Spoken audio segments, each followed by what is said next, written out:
course. Yeah, give it a sec. No worries. Well, yeah.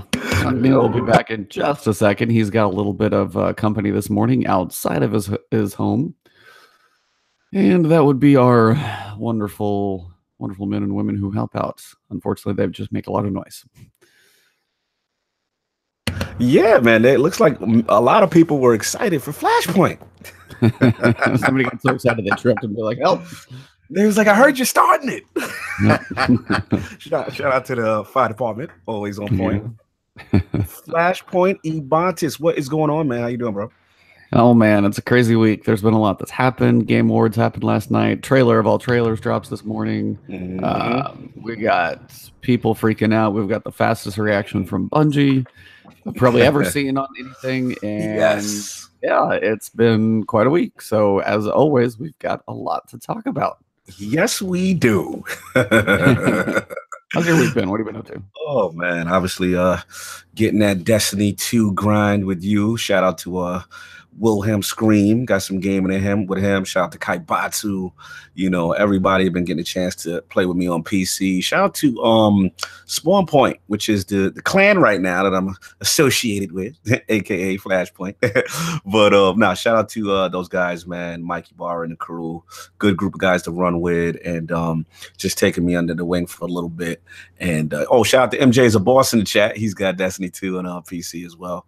But yeah, it's been real fun, man, and just trying to catch up. I'm still behind, you know, I'm in the 500s, but you know, getting a chance to run with Ebontis, who, let me tell y'all real quick, long point. Long point, yeah, it's probably gonna have a lot to talk about, guys. So yeah, long point, real quick. This man has always told me how PvE is his thing. I don't really step foot in the Crucible. You know, that's you, Cognitive. I jump into a Crucible match with this man. He is mopping the floor with people. It's like he's got like a 30 piece, like regular. I'm like, dude, you like, he's the dude that he's like, yeah, I don't really fight. I don't really train. And then he gets out there and he like mops you and mops everybody. Like that was you probably have to remember the fact that me joining you somehow affects like skill matchmaking. So the same thing happens with my brother sometimes. He doesn't play that much PvP either, and I don't know what his like levels are at or anything, but like there's times I'll play by myself and I'll turn around and I will get worked, but then I'll play with some other people, and sometimes I'll have games where it goes well. It's fine. Yeah, it does. But and then there's plenty, trust me, there's times where I'm like, oh, sweet, I got like a 30 piece. And then I feel like I got a 1 of 30. Like I died 30 times. So it's like, it's going to go both ways. But I mean, I have some games, but I'm not going to claim to be like anybody who's amazing in the competitive world. I promise you, that's a different animal. So listen, let me tell y'all, man, this guy, I was just in his backpack. I was like, I'm just happy to be here. I'm happy to be a part of his team so I can be carried. Because clearly, him and shout out to Scream, too. Scream was putting in work with you. You guys were going crazy, man. You know what I'm saying? So I'm still trying to figure out my loadouts. I literally don't have any exotics yet. You know what I'm saying? But and any of my like prime PvP weapons. So I got to give myself some excuse. Hey, we got to work on that linked quest so we can get you at least Borealis. So yeah. Me and you started the refer a friend quest, so that's cool. We're gonna get that going. I saved the story mission, pinnacle thing, so we can do that. But but overall, man, it's just been real fun. Just loving the gloriousness of it on PC, having a great time, just grinding with Kaibatsu, trying to get stuff back, trying to get things completed, and obviously we will talk about what we're trying to get it completed for and what we're trying to level for and perspectives on that. So we got a lot to talk about with that. Heads up to everybody out there. This is just a complete total sidebar. If you're fans of the Marvel movies and you do like trailers, if you want no spoilers, obviously avoid the internet. But if you want to, and honestly, I don't think it spoils much. Not much. If you watched Avengers Infinity War, the new trailer dropped, and I cannot wait for that movie. Oh man, woo, dude, insane! Endgame. Yeah, if you're a fan of the series, man, this is what it's about. So this is childhood stuff for me, man. Like I grew up on those comics, Infinity Gauntlet, Infinity War, all that stuff, man. Thanos, the whole thing. So just to see this thing in real time on the big screen. It's just I'm a kid again, man. So it's great. Yeah, it's gonna be one of those. I'm like, all right, buying tickets as soon as they come out, finding a way to see it some crazy like midnight showing, probably see it twice that weekend. Of course. All that stuff is gonna be a thing. So of course. Yep, that's going to be huge. Game Awards happened last night. I did want to shout that out as well because those are actually always pretty cool. And shout out to what I was hoping would win because for me, it honestly is my game of the year. And God of War gets game of the year, and game director and game of the year. And honestly, it's well deserved. I play so much Destiny; it's hard for me to sometimes step away for other games, like to really like spend some time and dive deep. And then, or if I do pick it up, to not be drawn back into Destiny. Either God of War came out at a perfect time or whatever it was, but I could not put it down. Like, I finished that game, blasted through. I was telling you about it. I was like, dude, you got to get this. You got to try it.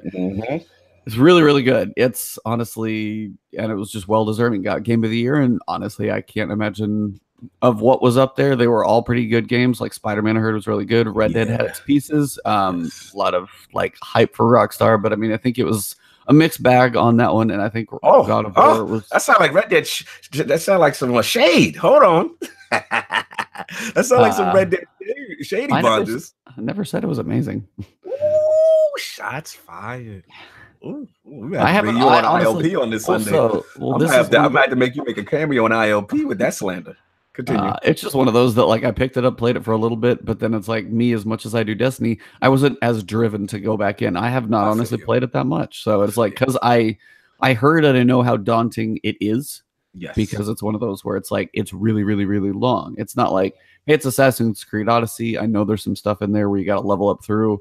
It's like, it's this one. It's like, it's going to be slow. People have issues with certain things. It's like, it is amazing to take it all in. The character growth of like the main, your main buddy is really, really cool. But it's just like, at the point in comparison to the other game, it just wasn't for me at the moment. At some point, I definitely want to, because I got to experience it. But like God of War was just, I picked it up and I couldn't put it down. And it was just the combat, the action, the story. It made me want to go try and figure stuff about Norse mythology. I'm like, what am I doing? Like, it was just that type of, it was just really, really well done. So now I hear what you're saying. Of course, I'm teaching. It's one of these things, and I forgot who said it on Twitter. Shout out to my boy Jay Fonz. Like, a lot of games are just so subjective. At the end of the day, I think what it is with this year was just such a high quality level in that category. One of the best years in gaming with all these different great titles. And I think ultimately it came down to what game touched you the most. You know what I'm saying? And I totally get it. Like, I'm kind of on your side though, that like God of War is more my speed. You know what I'm saying? And the story and the cinematic storytelling and the action and stuff like that. And the controls. You know what I'm saying? But shout out to Red Dead. They still cleaned up on other awards and stuff like that. Shout out to Spider-Man, amazing game. But yeah, Game Awards was lit last night. A lot of stuff. No shout out to Destiny not being nominated on any musical category yet again. And I'm gonna keep trumpeting this, man. Listen, whatever you feel about the game, I get it. You guys gonna say I'm a Destiny stan. I get it.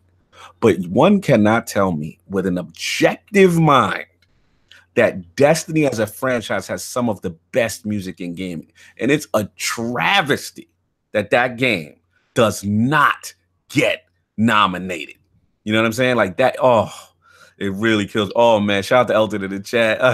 Tug in the chat. Red Dead to the chat. Oh, boy. Red Dead should have got a game. Listen, I hear you, man. It's a good argument for Red Dead. But listen, Red Dead did win a lot of awards. So it's not like they came empty-handed. You know what I'm saying? They still won a lot of awards. I believe they won narrative. They won a bunch, man. They won about 3 or 4. And I say, like, what? God of War won about 3. I know I caught 2. I didn't catch that much of it last night. Because I thought God of War wasn't going to win much. They won 2, and then when it came to Game of the Year, I already conceded that the way the show was going, that like Red Dead was going to win it. And then when God of War, I'm like, oh, you know what I'm saying? So I think it ended up being maybe 3-3 or 3-4 in the final count, but still, both games did well, man.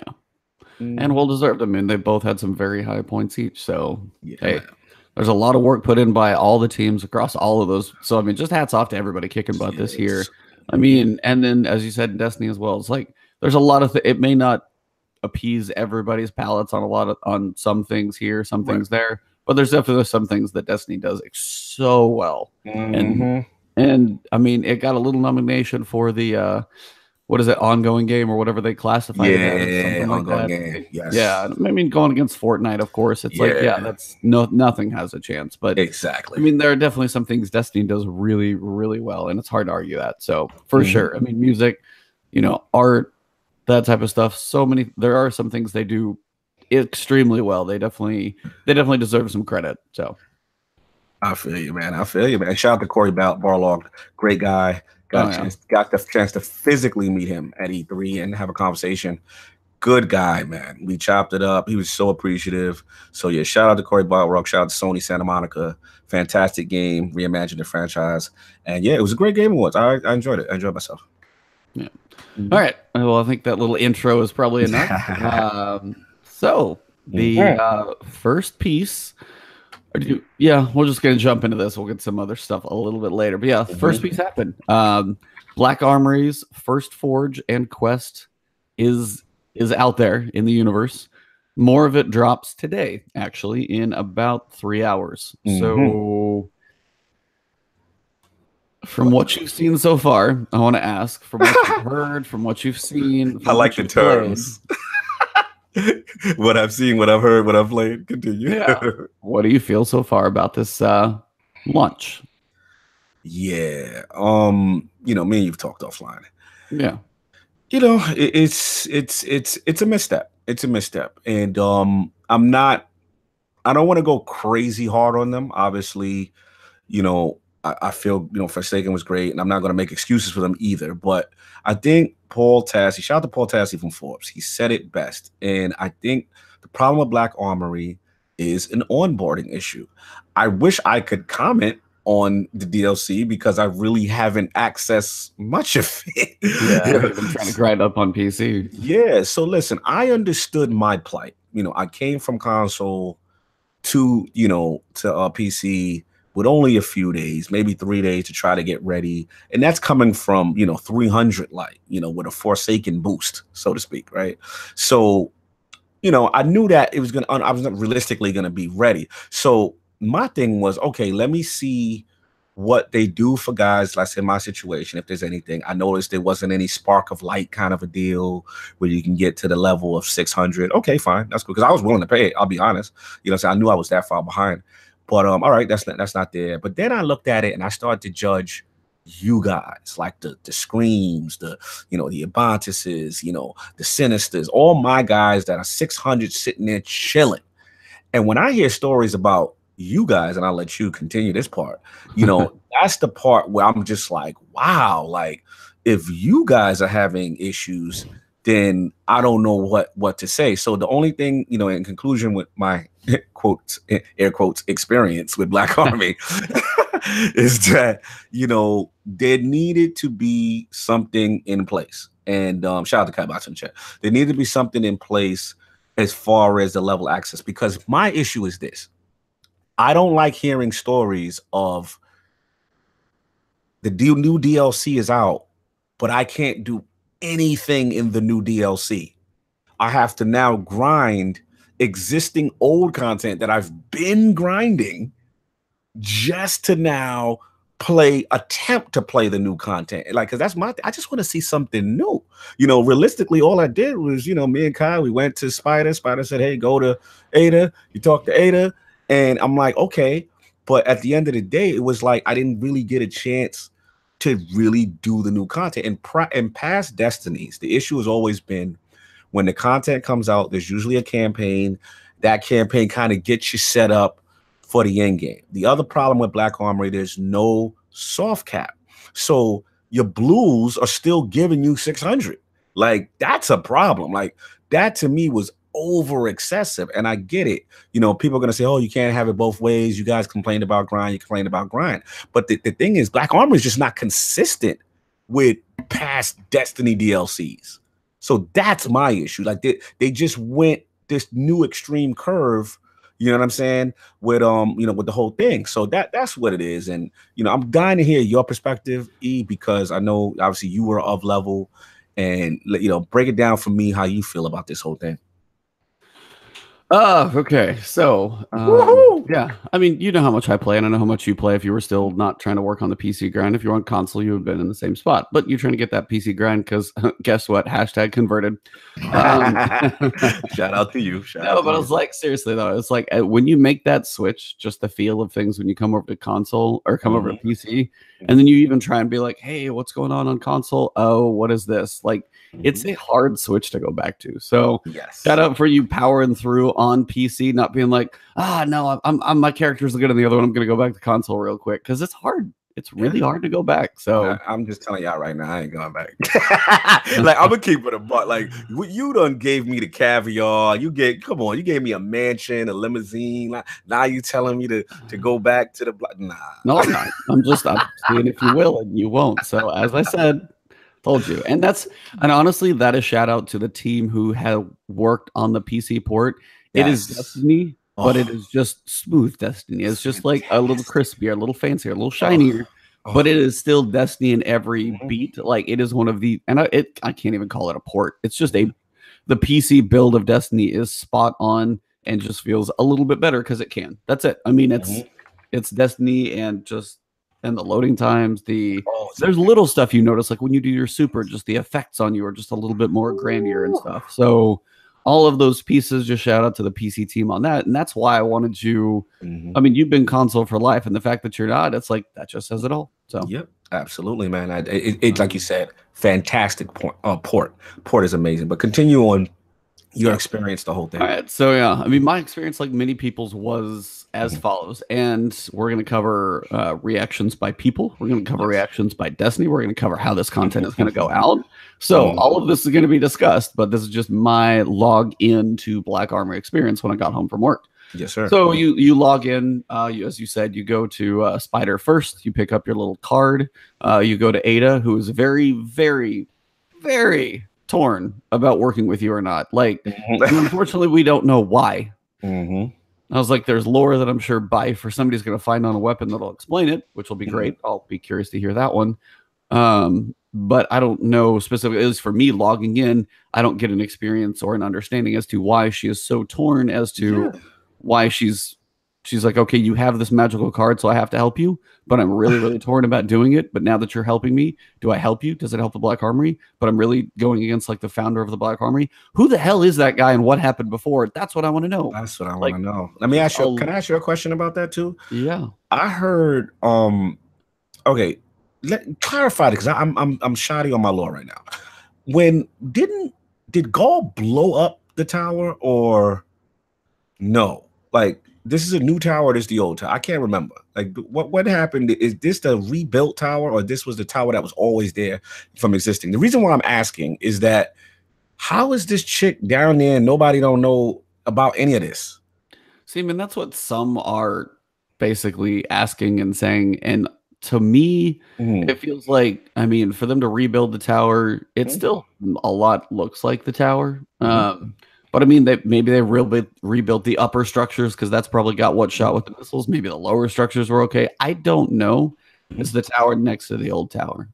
Yeah, I'm just curious. I was just like, because I get it. Just feels like, how do we have this being and all this whole place and like, how do we not know of this? it literally was so quick to get down there. It was just like, boop, boop, boop, go down the escalator, go down the step.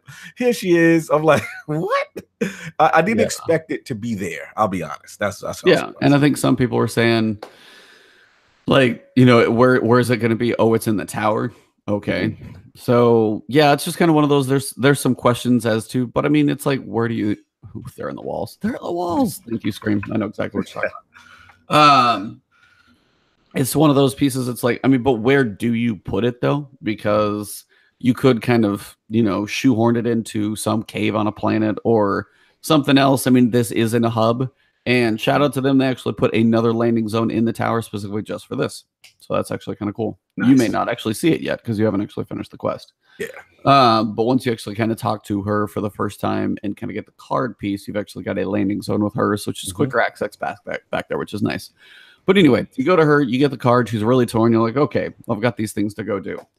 but not really difficult. There's efficient ways to do it, but even if you do it naturally, it probably might take you an hour or two. Not that long, but if you really knock it out, it's like 30, 45 minutes. It can go pretty damn quick.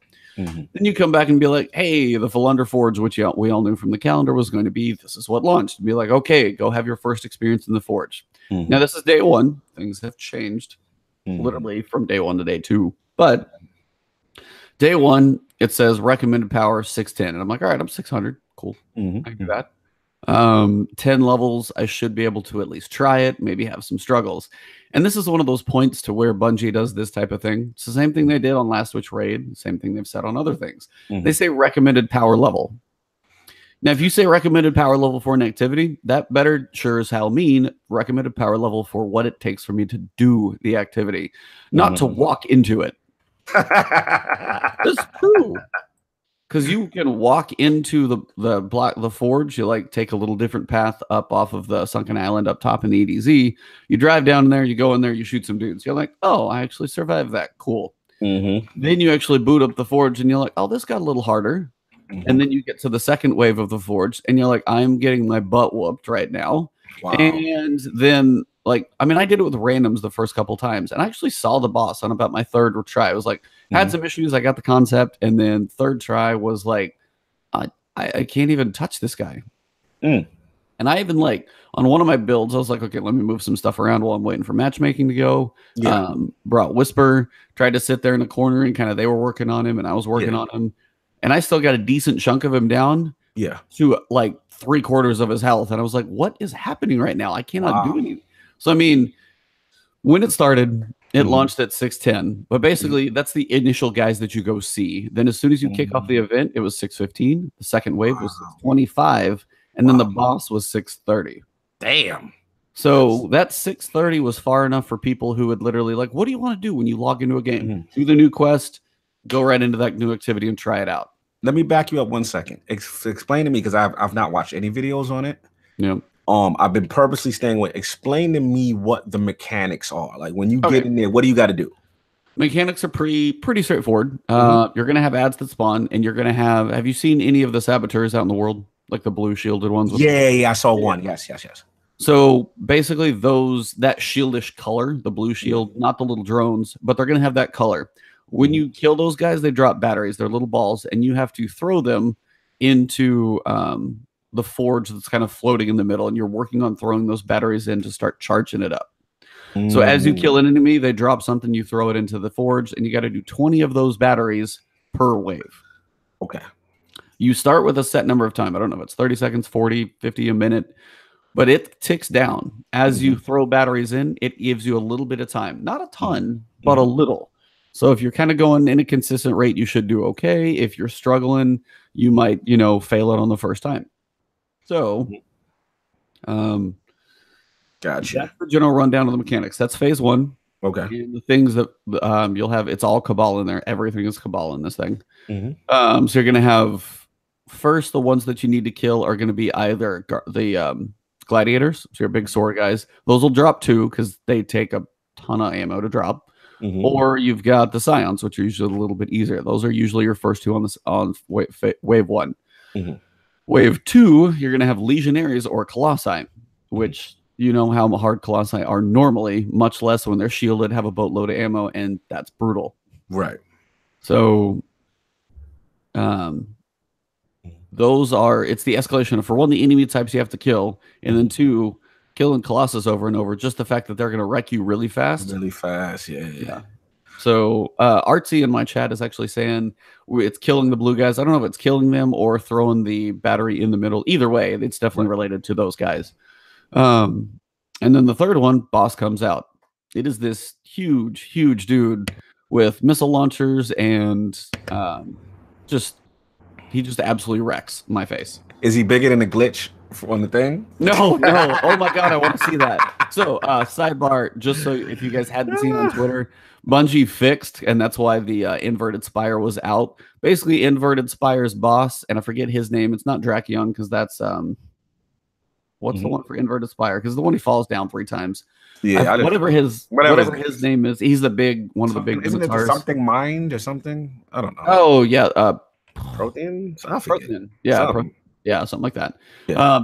He was a big boy. He was 3 times the size he was supposed to be. So he looked like a transformer. Yes. Like, he was huge. Yes. Megatron. Yeah, he was absolutely massive. So that is definitely hilarious, and I wish I could have seen it. And sometimes I honestly wish just 1 out of every 10 times all bosses would be like big boy mode. Like it would just be hilarious to see. It would be hilarious. And maybe when it's big boy mode, you have like a 50% chance for that strike exclusive to drop. But it'd be just a really funky thing to see. I think it'd be kind of awesome. So, that'd be dope. Yeah. So anyway, we go back in, but I basically did this at 600 the first time I tried the first forge, and this is the Volunder forge. And I just kept dying. I did it like 3 times and I died, and I'm like, all right, so that's kind of the end of my experience. So that's literally about my first hour and a half trying the new content. So 600, you're saying you were not, it was not enough. Nope, not to start the new stuff, correct. Wow. So now, full disclosure, Bungie on Wednesday, because that's when I turned around and actually did beat it, they heard feedback, they heard from everybody, but they didn't like completely pull the rug out from under the forge. They lowered it by 5. And within that day, I had done a couple grinds. I had put in some powerful engrams, things like that. And it was, and I was able to knock it out at about 6:04 with a couple people, at least talking and kind of have an idea what's going on. Okay. So I did knock it out the next day. They had lowered it down, so then it became 610, 620, 625. So those pieces were a factor.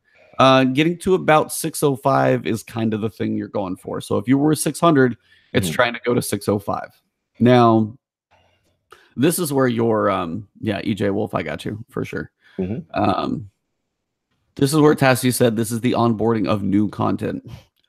What they are trying to do right now is sell, and I know I'm talking a lot, so I'm going to let you go here. Because you're the one that experienced the content. You need to be talking. Like, I don't even know what this thing is. Like, this is the first expansion I've never got a chance to touch. But continue. Yeah. So they're trying.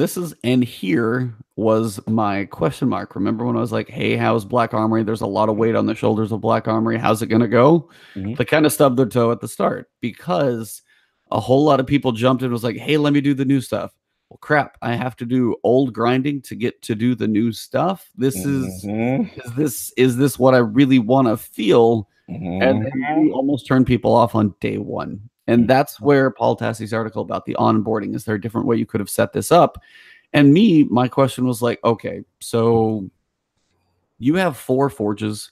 You could totally do difficulty modes. There are ways to make this first forge. Make it like 600, 605, 610. Like, make it something that's doable. Get a feel for the mechanics. Start the quest. Start the grinding being reasonable. Because today we get a new forge. Maybe this one's up at like 630. Cool.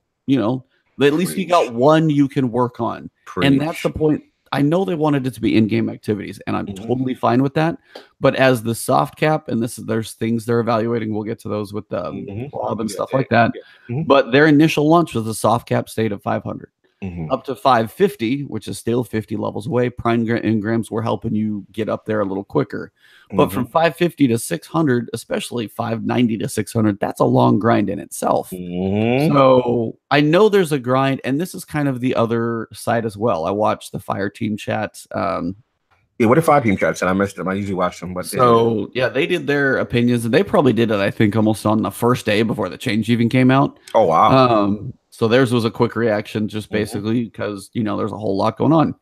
And I like on it, it's kind of a back and forth. Like Destin was saying, it's like, what is this crap going on? Sean was saying, it's like, it's in game. You're supposed to be up there at the top. And this is like me coming from World of Warcraft. So say you're going through an expansion and, hey, you'd been playing World of Warcraft for, it's like somebody like you jumped into World of Warcraft, you were working on leveling up your character, you were halfway through the current expansion, and the new expansion dropped. Do you think you could do the new expansion content when that initially dropped? No.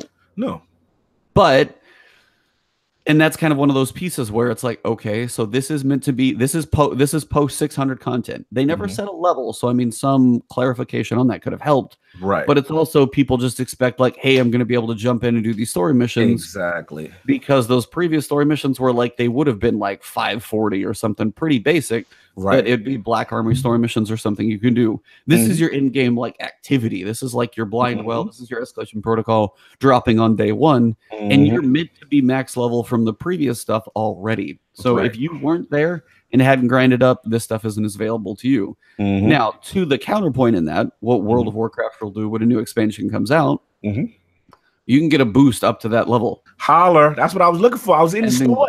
I was like, where is the boost? Where's the booster? Like, I was willing to pay that hard cash to get to 600 because I didn't want to grind again. Yeah.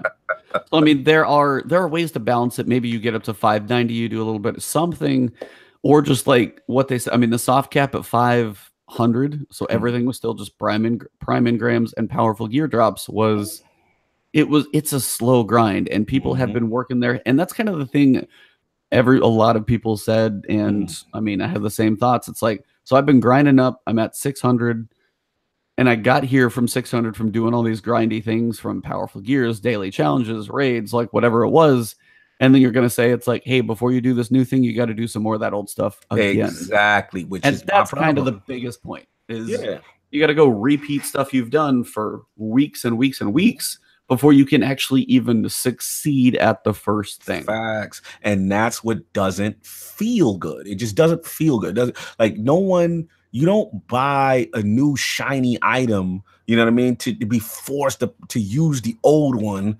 over again before you can, touch the new one. And it was just, again, a simple fix, like you said, with that first forge. Maybe you bring that first forge down to 600 flat. You give people a taste of the content. You give them a feel. They're in there. They're like, yay, we got in there. All right, cool. Right up to the next one. Then the next one is that jump. Like, and it's like, oh, okay, man, we're not ready. And then you go grind. And I think the other issue is a second issue, which is I think I understand this is a focus on endgame activity, but I do think, even though they're not doing a campaign, they needed another activity that's new that allows you to grind. And I think maybe if they didn't have a new strike, but maybe if they had strikes, some other activity that you can blind well or whatever it is, right? That's new, so that you feel like you're doing new stuff. It's one of the worst feelings in the world to just buy new content and not being able to play it. And that's the part that sucked completely for me. You know what I'm saying? But I understood it as a rookie, but I'm hearing this from other people who are 600, and I'm like, the only people I heard was what you said was T-Rex and a couple other guys, right? That were like, somebody's 650 already. Yeah, like that did tricks. So like what's happening is now is the community is having the scheme, right? They're like holding Iron Banner engrams from way back. You know what I'm saying? Like all these tricks. That's not how the game should be designed. You know what I'm saying? So that's my issue. And look, they did jump. We're gonna get into that. As far as the update, the TWAP. As far as a minor thing with 605. My question to you is, what did you even feel about when they did they brought it down to the 5 level? So this is just kind of their way to not nerf the activity. So it's too easy, because this is kind of the big thing we run into. And this is why the debate with Last Wish was kind of an important piece. Right. Because Last Wish's difficulty was for those who grinded really hard. But it was like, they set that out there because when you watch the raid along, they talk about, they had people go in, hey, play for a week, see what this feels like. Where do you get to? And they had people play like a little here, see where people ended up in light level. And that's where they placed that raid to know that it was going to be a challenge. Right. These raids are meant to truly be a challenge. Now, the people who are 650 might be mopping the floor with the raid because they've been doing all the saving and stuff like that. But for most people, they want that raid to truly be a challenge. They want that first day to really be a thing. I get that. And the raid can still be that. That's okay. If I know the raid's a farther grind and I know it's not going to be something I get to as soon, that's okay. But if the activities in the annual pass are just as hard to get to, and you have to play tricks to be able to be successful at them, that's kind of an issue. Right. So no, it's like, for me, it's them trying to balance of how difficult do we make this activity so it still feels like an in-game activity, but in turn, what is it going to feel like when somebody's 600? And so it's like, I want somebody at Bungie to sit down and on day one, not the level it's at now, Because heads up, so you guys know now, we'll get to it in a little bit. But basically what Bungie did on Wednesday, they dropped everything by 5 levels. So when they made that 5-level drop, some people would be like, okay, if they still wanted to do it, which is a huge caveat there, if they still wanted to do that Black Armory Forge, they'd probably grind it a little bit, done some daily challenges, some weekly stuff. They may have got up to 602, 603, and lowering it down about 5.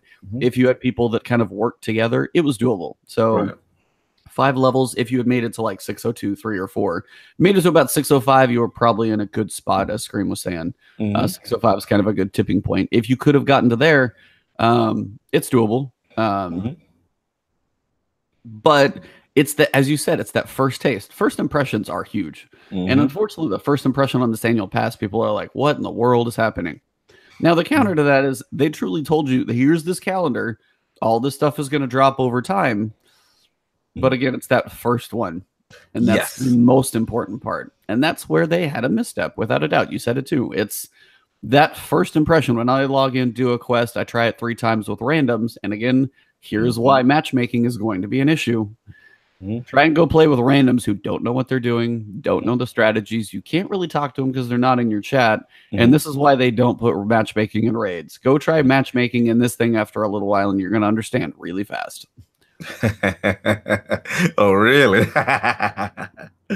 Oh, man, this is too much. Yeah. You heard it here. Yeah, I mean, you got me said it right. So this is the big thing, and this is how people are at 650. They're saving packages. They're saving powerful gear bounties. They're doing all of those things.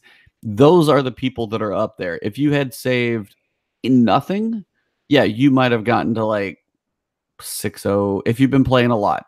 603, 604, 605. That raid at 640. Oh, by the way, that's probably the suggested level of 640. So I bet you that boss is 650, 655, clearly somewhere in there. It's going to kick your butt. So, I mean, that raid race is for the no-lifers. I mean, it is the streamers, the no-lifers, the content creators. I'm gonna call it what it is: the cheesers, the manipulators. And that's the piece. Yeah, those are the ones that save. Like, because I actually on my Warlock, I didn't even mean to do this. I'm not entirely sure how I had intentionally done it. Maybe I just done it with all other people and not actually click the bounty because I was on 600 anyway.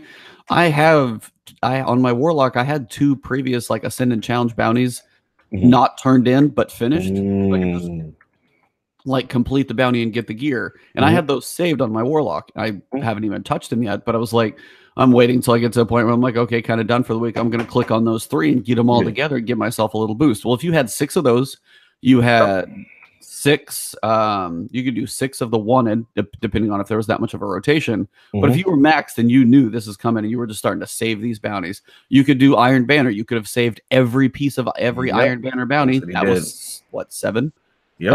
All of those things were a way to save up bounties if you had the time to grind and save it. If you were just working on getting up to 600, you didn't save that stuff. You turned it all in. So again, it's the people who are max, is the no-lifers who have those things.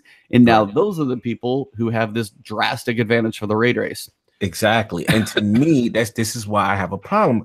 Again, listen, if you figure out exploits to the system, more power to you. I'm not knocking the hustle. You know, you did what you had to do. All I'm saying from a Bungie standpoint is, you know, I gotta be careful with my wording. I don't respect that as like that guy is the best guy in the community when it comes to world first.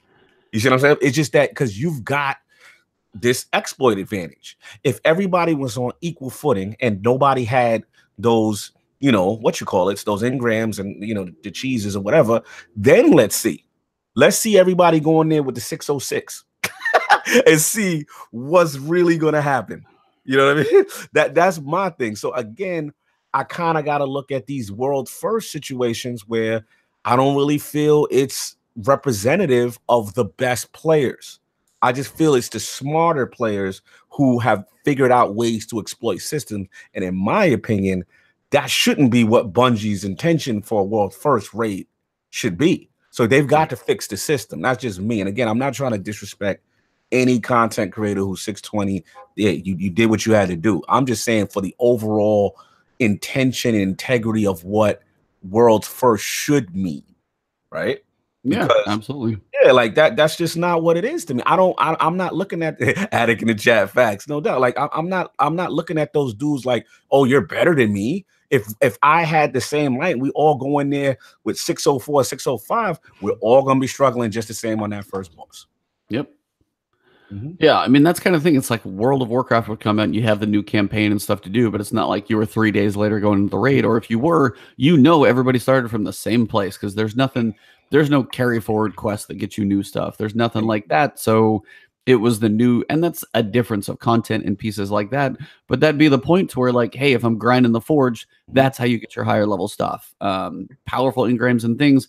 Or they should just say, hey, you can't save up your stuff. Come, when we do the reset and when we take the servers down for a half an hour for Black Armory to launch, you can wipe out everything but your, like, what would you call your progress on things like Luna's Howl or Redrick's Broadsword. Those can stay. No other powerful gear bounties will stay in your inventory, and just wipe it clean. No prime engrams stay, no powerful gear, doesn't matter. It's all gone. And that's a way to just say, hey, wrap up your season. You're good. See what gear you get. And it's a fresh start for everybody. But I'm surprised, E, because I remember, quote me if I'm mistaken, remember when Forsaken launched? Like, they had all these measures to stop people from doing kind of things like this. So I was actually surprised that people were still able to figure out ways to get past it. Like, I remember they had all these things like, oh, hey, if you had these engrams, you held them, that's not going to get you to the new light level. If you did this, you did that, and these bounties is not, they're going to drop at the old level. So I was shocked that people still was able to do it, to be honest. I don't know about you. Was that the case with Forsaken, or am I mistaken? Like the previous grind, I think a lot of people did for stuff like Curse of Osiris. I think that was a lot of exotic grinds, if I remember correctly. So, I mean, powerful bounty grinds are, I mean, we've got a lot of new ones now. We've got the Dreaming City. We didn't have those before. We've got the Iron Banner, those being powerful gear. That wasn't always a thing. You've got your spider bounties. Those are all new things that came with Forsaken for powerful gear. It wasn't just the weekly challenges, things like that. All of that stuff is new. So, I mean, the switch over to how you got the grind before is different. So, I mean, carrying from season 1 to season 2, they changed a lot of systems. Or not season 1, year 1 to year 2. They changed a lot of systems. So you didn't have as many places to do it. Now you do. Fair enough. So interesting. Yeah, I mean, that's the point where they really need to, as you're saying, I mean, for world's first jackets and belts and like all those things, for it to really matter, they've got to go and be like, okay, clean sweep, wipe it out, turn in all your bounties, and then everybody's got to start from the same place. If I'm working on Luna's Howl, cool. I mean, if you got to get up to Fabled and you grind that thing out, that is one piece of gear. And if you spend all your time grinding it out, you're not going to get anything else in the time for the raid. So that, like, those type of quests wouldn't matter. But like having 20 bounties that give you powerful gear that you're like, hey, let me get one piece, play a little bit. Let me turn in another one so I can boost another piece, play a little bit.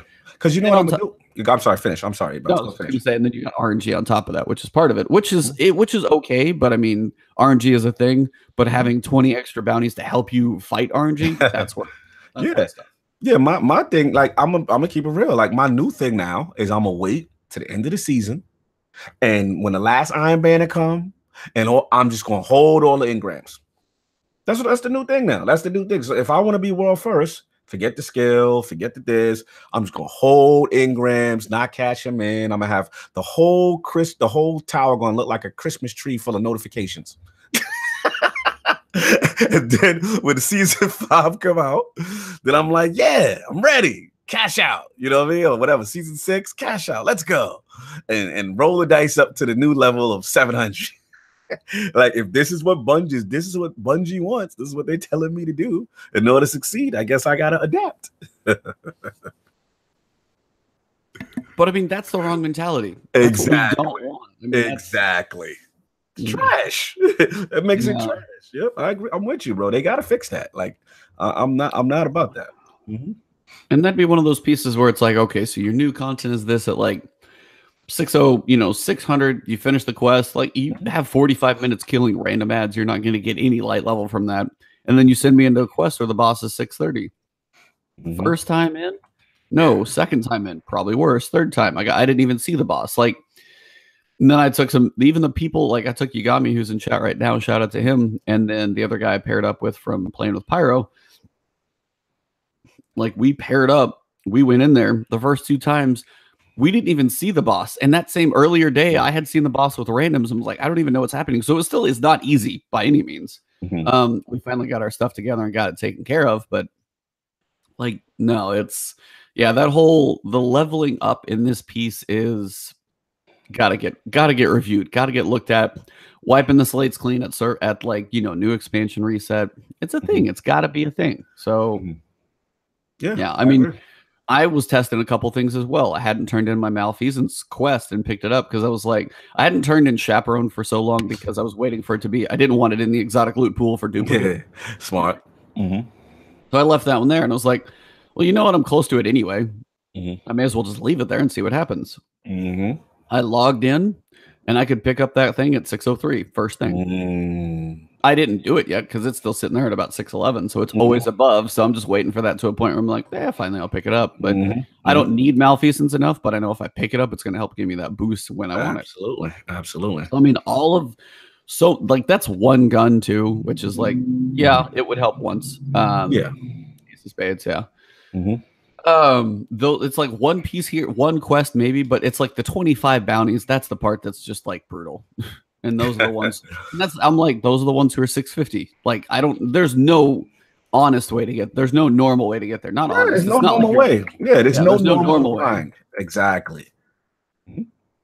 Yeah. So yeah, make unused bounties reset every week. Like if you don't, make them reset every week or something like that. I mean, turn them in and get your gear, get your level, get your whatever's going to come from it, because that's what people are. Yeah. So that's exactly what it is. Yeah, people are just taking too much stuff. So exactly. No doubt. Glad we cleared that up. Oh yeah. So I mean, Bungie said it. It was on the 5th. So they did it Wednesday. They said, you know, effective immediately. This is the piece. I've never seen them react this fast. Yeah. So what do you think of this? It drops Tuesday. By Wednesday night, they'd adjusted it what they could. It's a server side change, bringing everything down 5. But what do you think? Just the fact that their reaction was that quick, and what do you think of the reaction as well?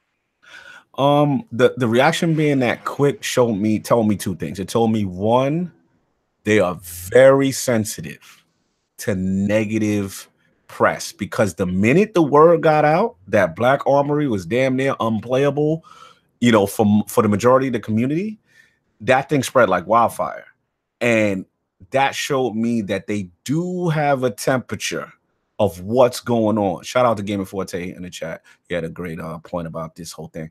But yeah, like it showed me, as you're right, I've never seen the reaction, you know what I'm saying, from them on this quick. But again, you know, a shout out to somebody on Twitter had a funny meme. I don't know who it was. It was like a employee, and it's like it had his name and it said Bungie, and then it's like, yeah, I just gave him 5. So like, it was a funny meme. But basically, I'm like, okay, 5. You know, you did something, but you know, I didn't really feel that was substantial. And they even mentioned it as we were about to read it, that wasn't that substantial. So, you know, at the end of the day, I'm glad it was acknowledged, right? And I'm glad that when I read the paragraph that they said, look, we understand that this, you know, being reduced by 5 on our server side level is all we can do right now. And that's not enough, but we want to do something. I appreciate the effort. You know what I'm saying? We got that. But at the end of the day, you know, shout out to your boy Vagabond in the chat. It's people who are going to refuse to play this content until something else happens. You know what I'm saying? Because no one wants to grind the old content. So they still have a ways to go. But it's a 2-part thing. It was yes, something had to happen. I'm glad there was something, but they know there has to be more. But they also show me there's a high level of sensitivity towards the situation, towards any negative press. So what did you feel about this whole situation with the update? I mean, the speed of it was good. I mean, they listened, but also the speed of it means they didn't judge it right in the first place. If they have to make a knee-jerk reaction per se, is something that they didn't plan and think about how their community would react, and they judged it wrong. I mean, that's one of those, hey, we think the community is going to really like this thing. Okay, either the messaging around it was wrong. They didn't tell us what level these things were going to be. and this is the first piece of gear we get. We get a quest, we get 45 minutes, and then we're stuck. Like that playtest experience, some ball had to be dropped somewhere. Because if, say, I'm a developer and I'm sitting there working, they're like, "Hey, go check out this this run through for Black Armory." Okay, we're gonna put you at 600. Say somebody's max 600 login. Okay, I run through, do the quest, figure out what's efficient, go do the forge, get match made with some couple people, even if they're testers, like couple time over. It's like, and if somehow you like do that and you see the boss at half health, I'm like, so is this all we get to do? Or it's like, I can't finish this first activity. Like so I mean, now maybe everyone in Bungie is like a Destiny god. Cool if you guys are. But again, remember, like, there's an audience that follows me. 27,000 people are crazy enough to look at my videos. Thank you all, by the way. I appreciate it. But for those of you guys who do, there's people who are looking for like solo grinds and help on more of a casual scale. And I'm not a Destiny god. What are some tips on this? Like, if you're not at the insane level, it's one of those pieces that's like, it's gonna be a oddball experience to start. And that's why I was like, why can't they start it lower? And that's why some people like, where are the difficulties? Where's like Blindwell tier 1, tier 2, tier 3? Like, and this is kind of the same thing back to Escalation Protocol, how it started. You couldn't get through I couldn't get through level 2 for forever on Escalation Protocol because for that wizard was just invincible. It felt like too much health. And why did it always have to be like all like starting at like 385 just to get to the first part of the activity? And again, if you let people experience the first couple levels, then you ramp it up towards the end. You're like, oh, it's like, okay, this starts the level up, but I made it through a few bosses, got a feel for something, and had like half of the experience. Like getting your foot in the experience enough to know that it's something I might actually enjoy. And then having a reason to go grind is different than, I think this might be cool, but I don't know. But to go try it for the first time, I have to go do the other stuff. I have to go grind the old content. Right. Let me ask you this, and I want to play devil's advocate, right? Yeah. What about the argument? And I heard this since Game of Forte's in the chat, I want to shout him out, and I want to shout out Brat Podcast because my boy Lord Sovereign was in their podcast, and he is a non-Destiny player, right? So he laughs at the Lords. He's like, "You guys are crazy." You know what I'm saying? This, you guys complain about the game was too casual, and now they made it hard, and you guys are complaining again. And I said, okay, he makes some point. So my question to you is this their handling of Black Armory a result of our bitching? And now is this an example of us getting what we want, or is it something else? Is it like, still a slight misstep on how they've handled things in the past? What's your honest assessment of it? There's like multiple things going on in chat right now, so I'm gonna try and hit them all. Go for it. Like first, it's a small misstep because like the knee-jerk reaction wouldn't be needed if it wasn't somewhat in what they were going for. But I mean, as Gaming Forte said, it's like they didn't buy new content to play old content first. They didn't say, hey, you need to go hit those challenges, you need to level up a little bit before you go do this. And then if you slap on suggested 610 and I look at it and in my eyes I see 610, okay, for one, I should remember, okay, it's Bungie, that's a lie. But two, like if you're gonna say 610, actually mean it. Be like, hey, maybe it's like recommended 610. Okay, they got to judge accordingly. The average person who looks at a Nightfall at 540 is like, oh, can I do it at 535? Like maybe, okay, you might get smoked if you're 530. Like there's that level curve in there needs to be a factor. Like state you should have been, 620 maybe, or make a normal mode and a hard mode. And this is why I wish they could have done something like that. Yes. The normal mode, when you start, do that one at 600, 605, 610. And you could do that for like the next one could be a little bit higher, 605, 610, 615. And then the third one, the drops could even be a little higher depending on how long people have had to play. Because the first three drop pretty close together, I think. So all of those three could have had that. And then you start releasing hard mode, getting something involved in a hard mode where that starts at the Volunder goes back. Oh, hard mode for Volunder drops at 630. Then the other one's 635. Then the other one's 640. And then the raid 640. And that way you have this progression to build through for those who want to be like, normal mode gets me this. Cool. Normal mode. Hey, this is that second one I can grind. Normal on the third. Okay, I just finished normal on the third. This is the hard one. Hey, let's go back to hard mode. We got a little bit of a change here. This is going to help me progress. This continual progression is something they've really, really, really got to work on, in my opinion, because for me, when I go, and again, I'm like Sean Finnegan. No, I'm like Sean Finnegan. I talk about World of Warcraft all the time because it's just a point of reference. Because even things like strikes seem like shoehorned in on the side of here's this thing you can grind on, but it's not incorporated into the playthrough. It's not like, hey, you're going to hit the soft cap here up to 500. You want to go grind some strikes? Hey, grind some strikes, play like, 4 or 5, 6, 20 of them, however many. That's going to get you up to 525, 530. Okay, then you do that. Hey, then Blindwell is going to be dropping some gear that goes from 530 to 550. Then you can have stuff that then the raid starts getting you higher from there. Those types of progressions to give you a reason to run all of the things in the game is something I still wish this game would do better.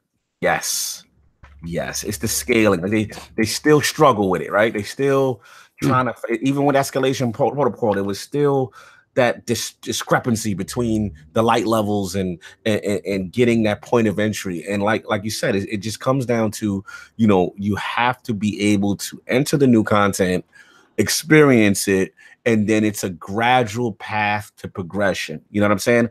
As opposed to this just brick wall, like almost like a bounce at the club, like you cannot get in. And it's just like, whoa, I just purchased this new content. Like, can I at least try it? No, get back out there, go do all that old stuff, and then come back and talk to me. And it's like, and then on top of that, it's not clear. Like, there's no shout out. I believe it's oh my God, it's Scott in your chat. Like, they almost should have also started to start that leveling process the week before, right? Maybe give us that little gap on the power creep and get that going, right? To give us a shot, because if they intend to keep it this way, if they truly were hard and fast, like, hey, this is what it's going to be. It's going to be this light and this light. All right, boom. You can now start to creep and start to get drops out in the wild and use those what's those guys that you talk about? The guys that had the blue orbs and the stuff on them, right? The saboteurs. Yeah. What would have been dope is that last week you drop those guys in the wild. You beat those 605, you start getting powerful drops to prep you. So now you're introducing the new content with this cool, these cool little things, almost like the wolves are howling back in the day. Remember we used to find the wolves are howling, and and then you beat them, and it's new content, and you're like, wow, something cool has entered the world. You're all excited, and then you get it popping. But to just do this like hard and dude, like I'm gonna be honest with you, like, as a person who's just now gone from console to PC, and I'm at like light 520, whatever, right? I'm sitting there like, there is no way. I've not only got to grind to 6, then when I get to 6, that ain't even enough, right? So my whole thing is, when we get into this TWAB, is I'm waiting to Tuesday. You're gonna see why I am not touching it until Tuesday, when they make those adjustments that we're going to talk about. And then I'm getting into it, because for me, that's just me banging my head against a brick wall that the drops are not going to be substantial enough for me to make any impact on progression. That's the way it currently stands right now. Yeah. I mean, yeah, you're completely right. When we get to what they're changing next week is going to be definitely a reason for you to wait. I mean, you can play a little bit, but you're not going to be like, oh, I'm going to no life grind this thing. Be like, no, I'm just going to wait, because it's not going to happen. But like a couple of people said it in chat as well. Here's like the factor of all of these things coming together. OMG, it's cool said, do you guys think had they released the power up level last week at the beginning of season 5, there would have been no backlash or how hard the forge is? But then in turn, what if they would have like released that week before? Do you think the raid would have been like a cakewalk? So it's like, how do you balance all of those little inner working pieces? Because if they would have let you grind last week, and this is again where hard caps outside of raid stuff would be a good idea as well. Right. We're getting like, have a higher soft cap, be like, hey, you got up to 610. Well, it's going to take you forge to get above that. Forge activities, we'll limit it there. Then later on, other stuff can drop. Like, give you a reason why. Give you a reason to go grind some of the new stuff. And then slowly like ease back up on and just open up more activities as you go. Like, they don't start Iron Banner giving you all powerful gear, But then later on, they sure seem to open it up. Same idea. Right. Absolutely. So all of those types of pieces would be really nice to say, hey, start here working on this. And then more and more things would help you get back up to that level. So, No, I agree. I mean, and to me, shout out to Slow Mo in the chat. Bungie wanted y'all fighting through this all the way till February. you know what? Listen, I got to call it what I feel. Like, I feel not that the content wasn't going to be substantial because we still don't know what the content is. Most of us have not accessed it. But it just feels like an artificial time gating. It feels like you're trying to slow my hand. Don't rush it. Joe, wait until, and then this raid. I am dying to see what's going to happen today. I'm very curious. When that raid goes live, I'm dying to know when the statistics come out on World's First, how many, how long on PC, how long on console. I am dying to know these numbers. To me, it's going to be very interesting. Yeah, I'm trying to pull up Dusty Tracker right now just so I could actually see it. I don't even know if it's still there. But just to see how many people are max level is more my curiosity. Let me see if I can look. Light level. So you got 650s, 649s, 648s, 642s, and that's, I don't know how many. There's 84 people, and that's like 640. So I'm going to kind of look through and see how many might be there. But like, I mean, just the fact that people are 650, and as who's saying in chat, yeah, OMG is saying in chat, he's like, I'm playing 6 hours a night since drop this week, and he's only 607. He's like, I'm getting terrible drops and stuff like that. But he played it real. Yeah, is my guess. If I had to guess that OMG is that you were playing through, like, you didn't save up any bounties, you jumped in normal, you worked on, you worked on your daily challenges, worked on your weekly challenges. You've got, your Dreaming City that you'll probably get to a little bit later. And even if you did knock out the raid on multiple characters, you might be like 612 if you like did everything and had pretty solid RNG. And that raid is 640. And that's kind of the idea of like this whole curve balance of power and everything is going to be, and they don't want the raids to be easy. They don't want these forges to be easy, because as soon as we're like 650, those forges are going to be easy. And that's why a hard mode is not a bad idea as well. Right. That's a good point. Give it an extra mechanic, give it something higher, like 640 is that piece. That's a great point.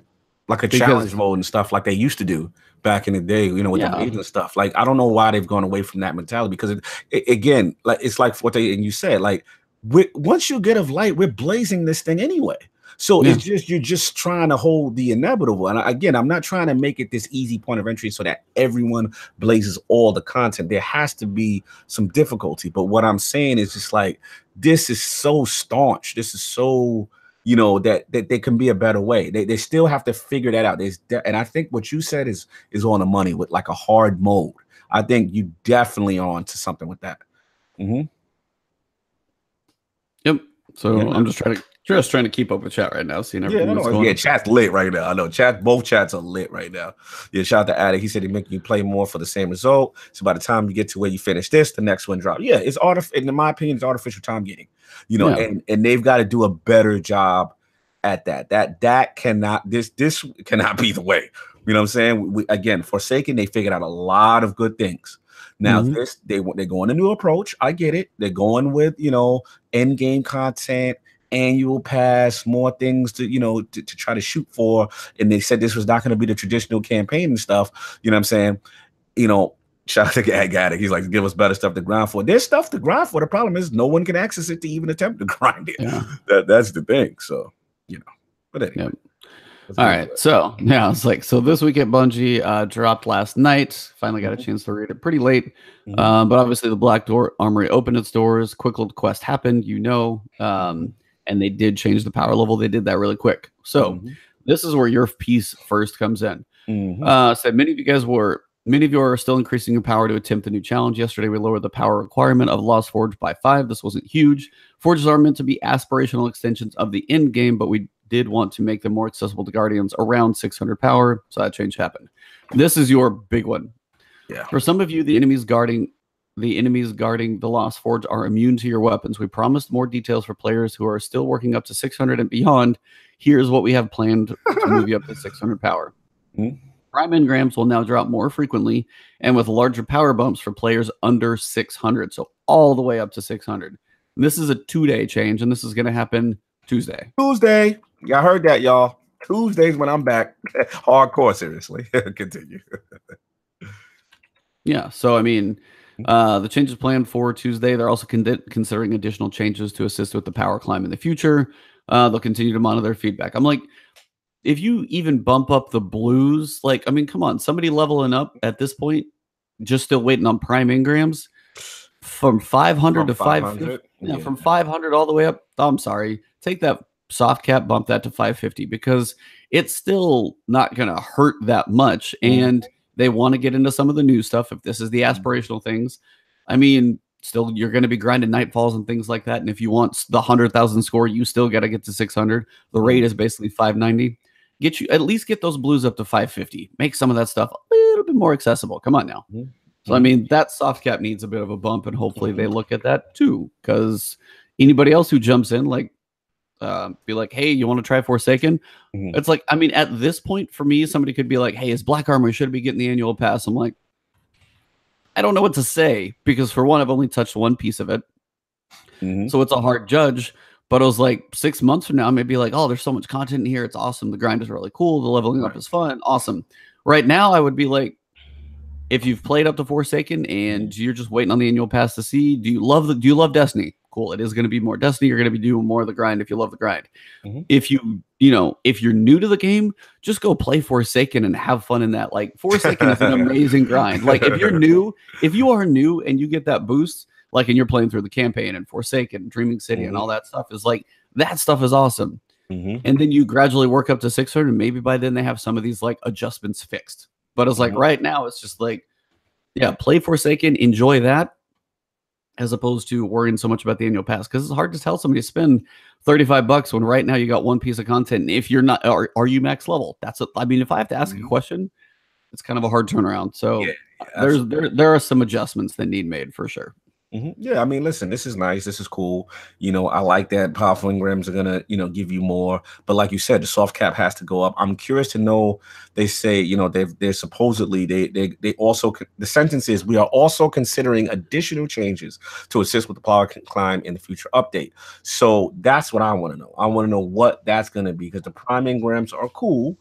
Also how much of a bump all these prime engrams gonna give. You know what I'm saying? Is it gonna be like a 20 light level joint? Is it a 510? Like what is it? What does that mean? I mean, right now it's about 5 to 10 depending on how far you are. Because I mean, I've had a prime engram that dropped at 606 when I was like 601, and then I had one when I was like 605 drop at like 612. So I've had like 6, 7, 8 somewhere in there. My brother got one that was like 609. He had a huge jump. But like less than 10 for sure. Yeah, it was like 3 to 5, except those random sporadic ones that'll give you a little boost.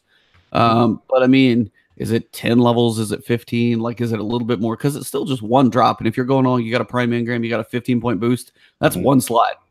And what if your next prime engram you get is that same slot? And you're like, well, crap. Yeah. So they gotta make them pretty frequent. And it's a balance of like frequency to make the grind like kind of worth it. Versus like 20 points a pop and everything being magical. So I mean, there's a little bit of the grind in there, so the people playing through still got to do some leveling up. But I mean, they want to get to the new content. Give them a little love to get there. So. Yeah, that's what it is. I mean, don't you? From a business standpoint, you want to promote your new content. You want people to get inside this, thing and start experiencing it, and you want them to buy that annual pass. You know what I'm saying? There's people now that's like, I'm not gonna touch that. Like, for what? Like, if I can't even do anything, like, I'll wait until you guys tell me it's safe to get in there. You know what I'm saying? And that's it. So I don't know. That's just me. Yeah, I was like, we're just gonna have to see how this progresses. Like right now, a lot of things are up in the air. I don't think it started right. I think they could have handled things differently. Okay. So that's just my opinion. Even my buddy was like, one of my buddies and my brother were like, do you ever not like this game? Do they ever do anything wrong? And because they give me the whole Bungie or Destiny shell moment. And I was honestly like, do you think this is right? I was like, no, honestly don't. So, yeah. So it's just one of those pieces. It's a new model, and this is where we're going to kind of get to the other side of it, or at least I can say right now. So what they're trying to do with this is always have something kind of new for us going on, as opposed to the other side of this when we have the giant content drought. So what is your trade-off in what you like? It was Taken King was basically a huge content drought because we never really got expansions from that, did we? Right. We never. So like we got Taken King, we leveled up, and everybody's just like, okay, what are you still doing playing this game? Right. Like there wasn't that much purpose. So now you basically have a Taken King moment, which was like Forsaken, that turnaround. And then you have stuff like this that they're going to try and trickle out. And that's what they're really were going for, is on just like giving us something like, here's this week and the next week and the next week and the next week. And they're trying to do like weeks and weeks of content. Then the next season of the Drifter, which is going to be a different piece, you're still going to level up to 700 in there. So there's going to be a lot of Gambit, I guess, I don't know, or just more grinding of the same. But it's like, if you still love that Destiny grind and still just doing those activities, some of the things about the season pass that hurt me though is like, yeah, all that stuff could be coming. But it's like in some of those expansions, we got strikes. We didn't get anything. This is like the closest probably I can think is Black Armor, or not Black Armor, is Taken King.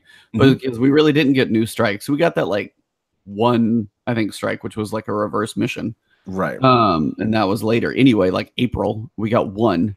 So it's like this, that's kind of the comparison to think of. So they are trying to give us a lot of stuff throughout the year. But it's just a weird feel of like, waiting for, okay, so if I play the Black Armory, it's like, okay, so if I get up to 650 by, January 18th when Niobe Labs comes out, is that just an experience I want to go do, or maybe I'm getting ready for something else? I mean, what do you feel? I think that, listen, I really don't have a problem with what so far is being offered in Black Armory. It's just the way it's handled, because let's be real. I mean, we're still getting a raid today, right? A raid is dropping today. The problem why the community is so frustrated and so down is point of entry. So if point of entry was a little bit better, right? And shout out to Attic, he made a good point. He said, I'm gonna give them a pass on this because it's clearly a case of how much do you want to grind? Oh, not that much. Gotcha. You know what I'm saying? Like, it's literally that. It's like, to me, they went so on the air of caution. Right? They were like, we heard you. D2 with vanilla was too easy, right? So Black Armory jumped, and again, brick wall. Now they're like, oh wow, you guys don't like it that hard? Okay, cool. We'll tweak it. We'll tweak. So I think what it is, this is them being extremely conservative. You know what I'm saying? If they tweak it, because at the end of the day, when it comes down to your question, which is the content, I think from what we've seen, and I've seen through other people, it looks really cool. And then like I said, I'm dying to know what this raid is about. And again, this is not a raid layer, right? This is a raid. You know what I mean? So again, I want to see what that's about. Then you got the next 4. This thing has the potential to really be good. It's just a shame no one could really experience. So I don't want to really trash Black Armory yet, because really none of us knows what Black Armory truly is, based on accessibility. Yep. Yeah. I mean, that's kind of the biggest thing. You said it right. Like the content in the next few weeks on that calendar, like we've got the other Forge dropping today at the same time as the raid. So people are going to be raiding. Some people are going to try in the new Forge. Then like next, I think it's the 18th, if I remember right, for the next one. And you got Niobe Labs in January. So you got those 4 spread out. Christmas, people are going to travel. They're not going to push a whole lot out then. Yeah, that's right. And it's those pieces that are like, it's set up to have you always having kind of new stuff to do. It's like, as you level up in your grind up to 600, if you're a normal level player and I'm 600 and I'm like, hey, I'm going to get up to like 608 this week. Cool. Then that new one drops. As long as it doesn't hit me in the face with like 650, I'm like, oh my God, again. So it's like, if they space those out and have the levels of each activity for like a higher than average player, but not like the God tier, because you can't base everything off God tier. That's something Division screwed up on. Yeah, absolutely. But if you're on like higher than average, so somebody who's like, hey, I play like an hour a night, yeah, you're probably not gonna get there as quickly. But if you play like, a couple hours a night or something like that, or you play like a decent amount during the week, that you should feel somewhat close to be ready for each activity. If they space that out right, and it feels pretty good as your progression of like, hey, I'm working up to 650 every week. I'm up to like 620 right now. All the new Forge dropped. It's like 635. Okay, this is going to be a bit of a challenge. Let's work through. And then as you go, even if you don't raid, that progression of these other activities are something you can matchmake into, which is why matchmaking is a key. Matchmaking, if people are dumb, is hard. If you're playing with a made team, it's not going to be as bad. But if you matchmake into those things, just realize those match-made people could be trying that stuff at an even worse level. Exactly. So just that scaling of everything, if they can manage that, it could be really cool. As you said, the raid is today too. I want to know how big this is. Yeah, I want to know the scope. I'm seeing cool things. I'm seeing people on sparrows in there. Yeah, sparrows are definitely a thing. They even mentioned it. We'll get to it. Well, we can do that right now. Yeah, let's do it. So the trailer, the little teaser is up. You guys can watch it. It's about 30 seconds. I'm not going to play the video on here for you guys, but it is a cool little trailer. It's in the city. This is like a really, really cool location. So we've got the Lost City out there. The trailer's up. Fire. And then, so design lead, Brian Frank, he's one of the new raid guys. You want to kind of spill the beans on all the stuff we got going on with the raid? Yeah, I mean, pretty much it's, very much is going up today. And then he said the team couldn't be more excited, you know what I'm saying? So they want to fight. You're going to fight your way through the last city, recover a forgotten secret of the Black Armory. As always, they're going to be getting their cheer on. They're going to do the world's first, the raid belt, the jackets, you know what I'm saying? All the fly stuff that we all love. And it says anyone who beats it, the counters, the 20, they awarded the Scourge of Nothing emblem. And they said, so basically we got, was it 9 a.m. Pacific on the 12th to beat the raid, claim your code, purchase the jacket on the Bungie store. And obviously, if you scroll down, you get to see that flyness and the championship belt, which looks clean. Cannot fly, man. The jacket and the belt look very, very clean. Almost a flight jacket kind of feel, from the 90s. And the whole championship belt, like a little WWF, like this is a cool touch, man. And again, all this stuff, we just want to know what it's about. You know what I'm saying? So at the end of the day, the stuff looks cool. We want to see what goes on with it. But what did you feel, reading this kind of thing that they're giving, Scourge of the Past the same kind of treatment that they gave Last Wish? Yeah, this is kind of their way to do raid releases now. And they did say, this is a new raid. It's not a raid lair. So, but basically every raid experience for them, they want it to be a big deal because the raid team has a lot of fun. And these are some of the best pieces of content in Destiny. So they do want to hype it up.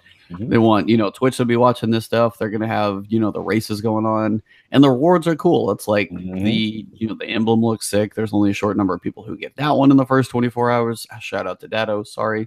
On 2402 for life. Thanks. But it's like you got the jacket, you got the belt, and these are always just really cool. It's just a way to hype up your player base. This thing is probably not like crazy quality, but Bungie usually doesn't slouch, and as much as people put into this, they can go pretty good. And like you have to buy the jacket anyway, so they're not really losing there. So it's cool stuff for people who want to like put the time in and know life hit and the esoterics and the T-Rexes who have been literally living this game for 3 days, and they're gonna get to that point where like, sweet, we're gonna go into the raid. I'm just hoping the raid is like not beat in a couple hours. Yeah, go ahead. I'm sorry. Just for the people who got to 650, which is exactly what you were about to say, probably. No, I was actually going to say, I'm just curious how many encounters are going to be. Yeah, that's true. Because they said it was not Last Wish, but Crota as well. See, I always pictured Crota as not like you could blow through it quickly, but when you had to learn the encounters, you had the Abyss, you had the bridge. You had the little walkway wasn't actually that bad; it just took a little bit to figure out. But then you had the wizard, and then you had Crota. You still had 4 encounters in there. Right. So but it wasn't bigger than that. They're saying it's bigger than Crota.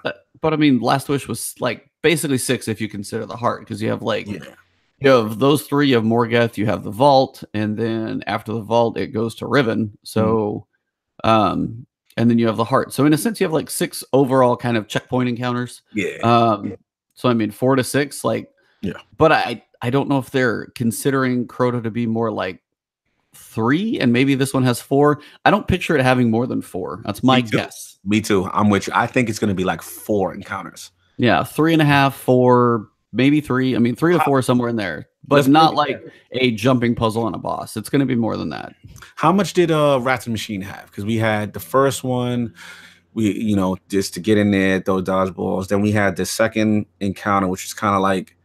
Was it the cable guy already? We call him the cable guy where you throw this stuff. Yeah, trying to jump down in because you go up, you jump up really high. You had kind of the long jumping puzzle you'd go through for like all the air ducting up top, the secret chest, and then I feel like you would jump down in and fight him back to back, right? I feel like you fought him kind of back to back, and then it was the siege engine. Yep. Right, so that's 3. And then Axis had 2 phases, basically. Yeah, Axis had 2 phases. So we usually kind of, it's basically 4 encounters, but phases on the last one. So like if they gave Wrath of the Machine length, you know what I'm saying? Like, yeah, I would say that. Addict's teasing you about Crota saying it was 3.5. I guess he's not agreeing. I don't know. I mean, well, it's like it depends on what you consider. Like, if you consider the final area of like the wizard part before Crota, like it's all in the same space, but do you consider that a full encounter in itself? Is that like just part of the room? That's what I'm saying. Like, it's you could do 4, you could do 3, whatever. I'm just saying, like, it all depends on how you classify it, and I don't know how they classify it on there. And is it like per space? Is that like what they consider or what? So that's all I was kind of saying. Good question. So what else we got? So yeah, raid is dropping. Watch it on Twitch. See the crazy people who grinded their lives out. Hopefully crush this thing, but hopefully not too quickly. I'll be curious if it's like if the last boss is like 660 and it's just always hard and they go back. They haven't done that in a while, so I don't think they will. So I think it's going to max at 650. So I'll just be kind of curious to see like what the Sparrow racing part of it is, because there's definitely some Sparrow driving, because they mention it. Where do they mention it? I know I read it. They say get your maybe it's towards the end. They say get your Sparrow collections ready because you're going to need them for perks and things like that. And I'm like, what is happening on this? Yeah, like, that sounds cool. Maybe it's like some escape thing. I don't know. It just sounds like you're just driving through the city. Cool Sparrows. I'm dying to see how this mechanic's gonna work as well as the encounter. So I'm definitely gonna be keeping my eye on this raid and people's progression. Yeah, so that'll be watching later today, which will be like literally Zur, the new Forge, and that go live at the same time. So it's gonna be a little crazy. So oh yeah. Kind of be curious if Zur has anything that changes or not. So that's what I'll be checking come 11 a.m. But let's see.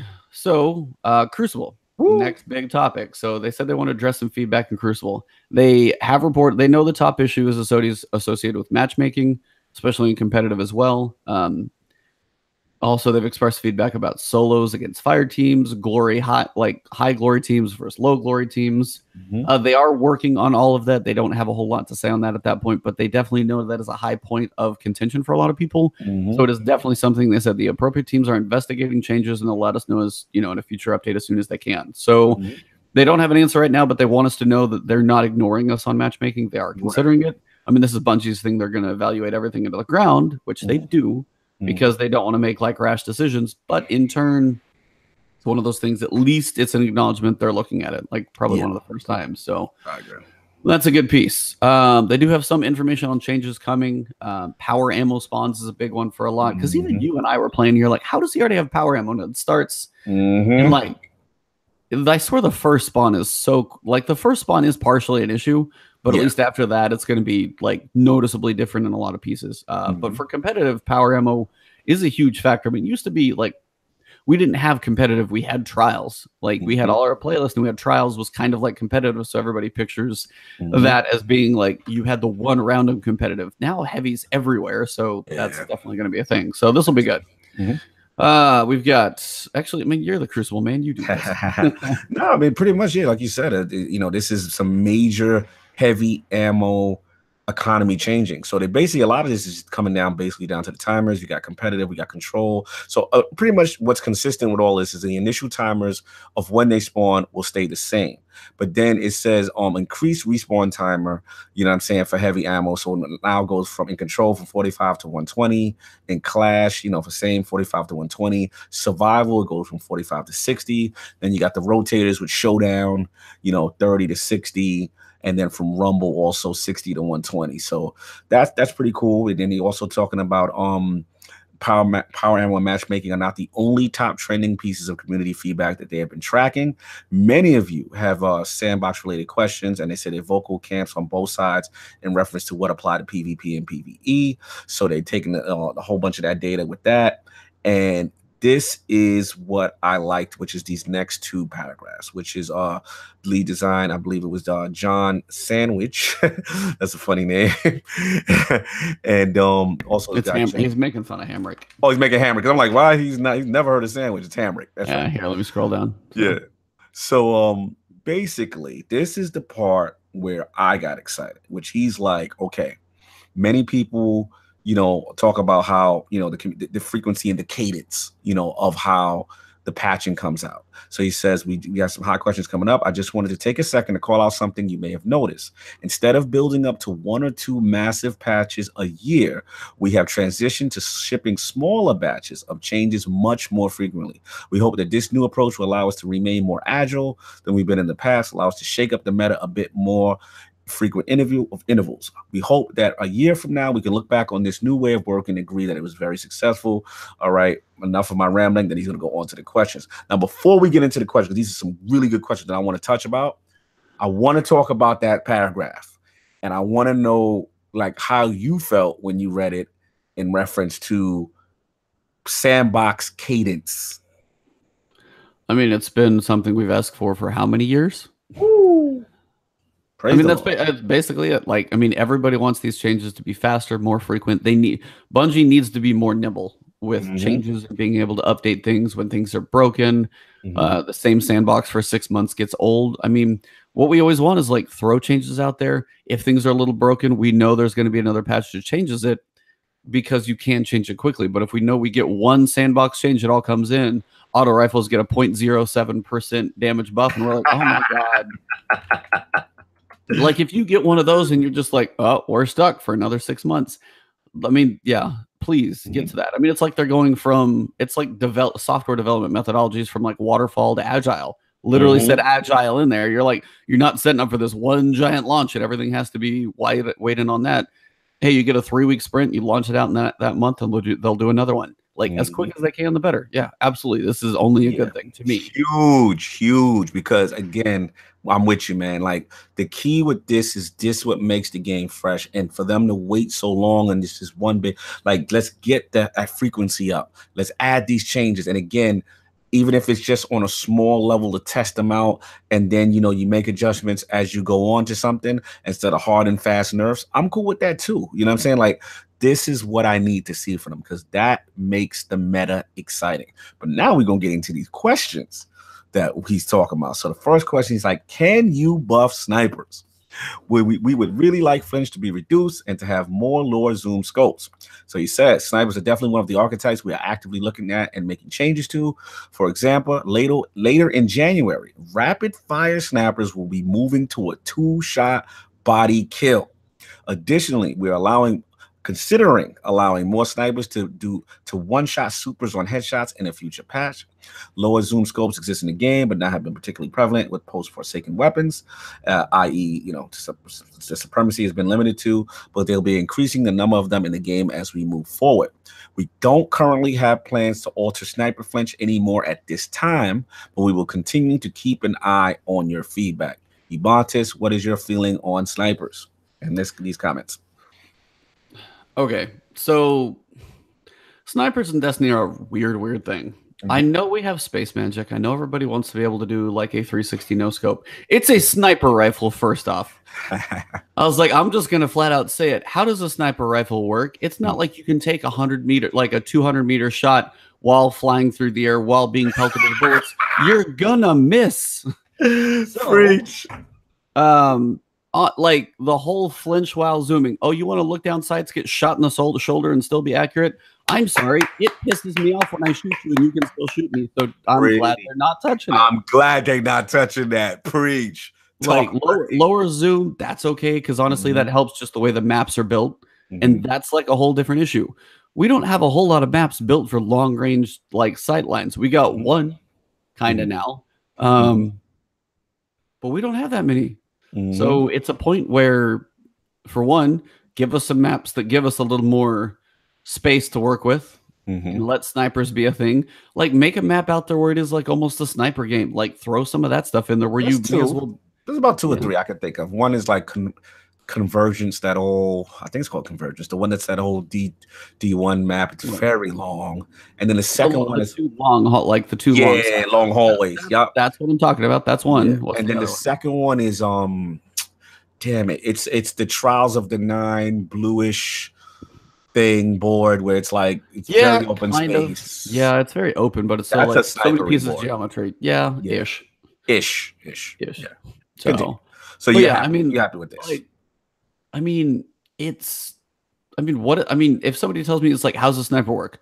Like, you want to be able to spin around a no scope? I'm not saying a good sniper makes him map his own. Scream, hey, Scream, if you can do it, more power to you. By all means, not gonna argue. And that's kind of thing. 360, like, I say 360 no scope, but even just a no scope with a sniper always seemed like conceptually weird to me. Yeah, if you point a big gun at somebody and you hit him in the chest, even if you don't aim, yeah, you're gonna hurt him. But just the fact of what some people can do is crazy. The whole drag scoping is weird, and all that stuff is like that. And that's just always been me. I mean, Destiny is going to have its own feel of guns, and that's for sure how they go. But the whole drag scoping and all that stuff and the flinch has just been one of those pieces to me. And again, I may get slandered for this one, but that's just my opinion. So, like, a sniper should work like a sniper. Like, I mean, camping is one thing, but that's literally what a sniper does. You set up in a spot, you hold down a port. Like, that's what you do. Yes, I'm with you, man. I think this is dope. I mean, I actually like the 2 points I like is actually rapid fire snipers, because I feel that archetype is always underutilized. Everyone wants to go with the heavy impact.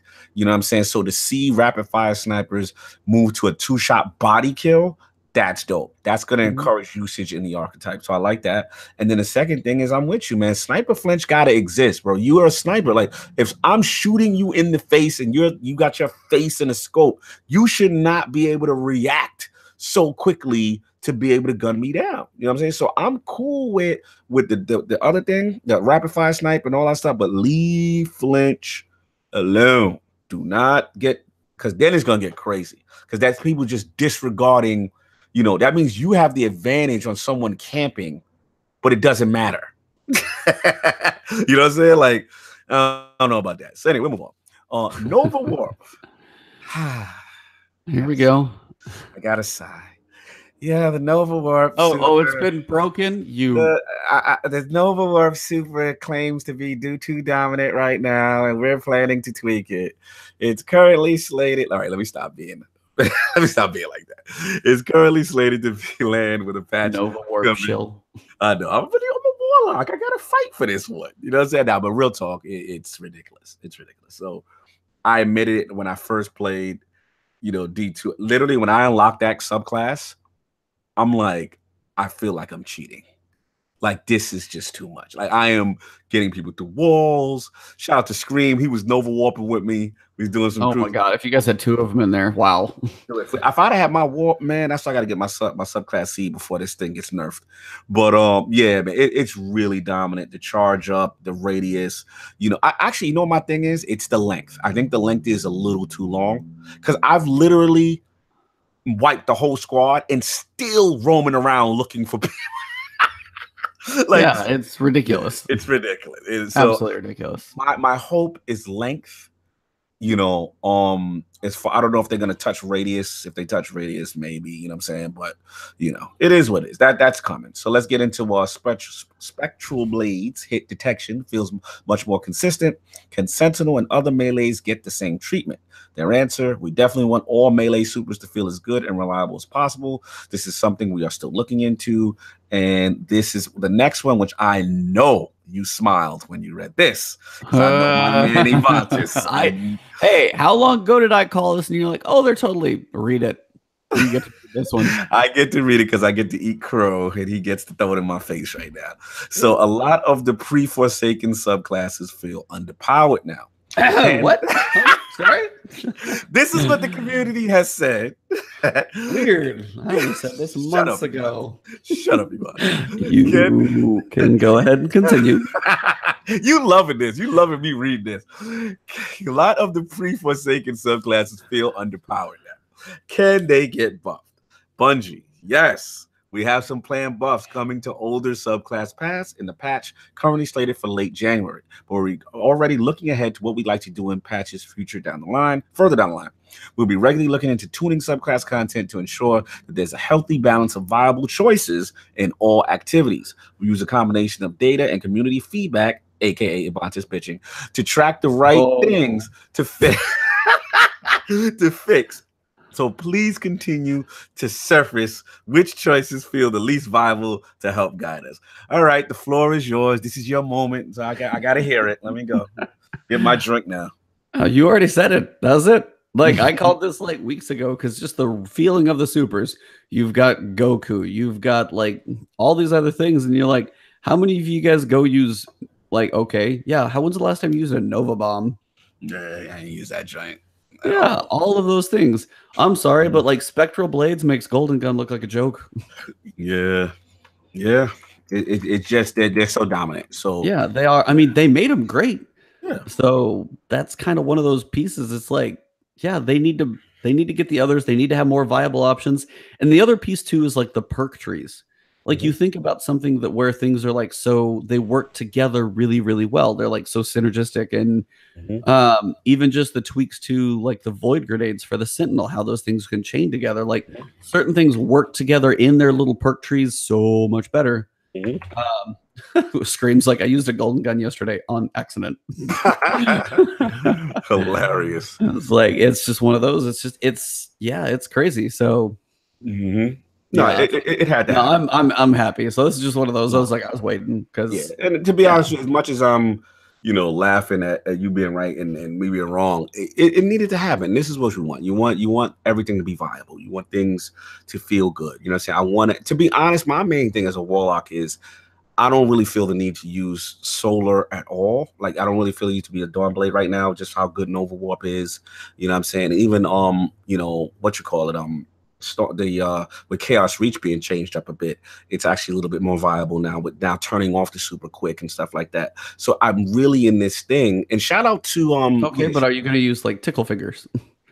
Tickle Fingers, yeah, it's just not powerful enough. You know what I'm saying? It's just so I feel like the length is too short. There's a lot of things that need to happen. So yeah, I'm with you on this. So next question, any changes to the top exotics being used in the Crucible, like One-Eyed Mask. Hey, I just got this thing. I'm going to get to enjoy it for like 2 weeks and then it's gone. But yeah, I actually did just get it. Salute. Shards of Galanor, etc.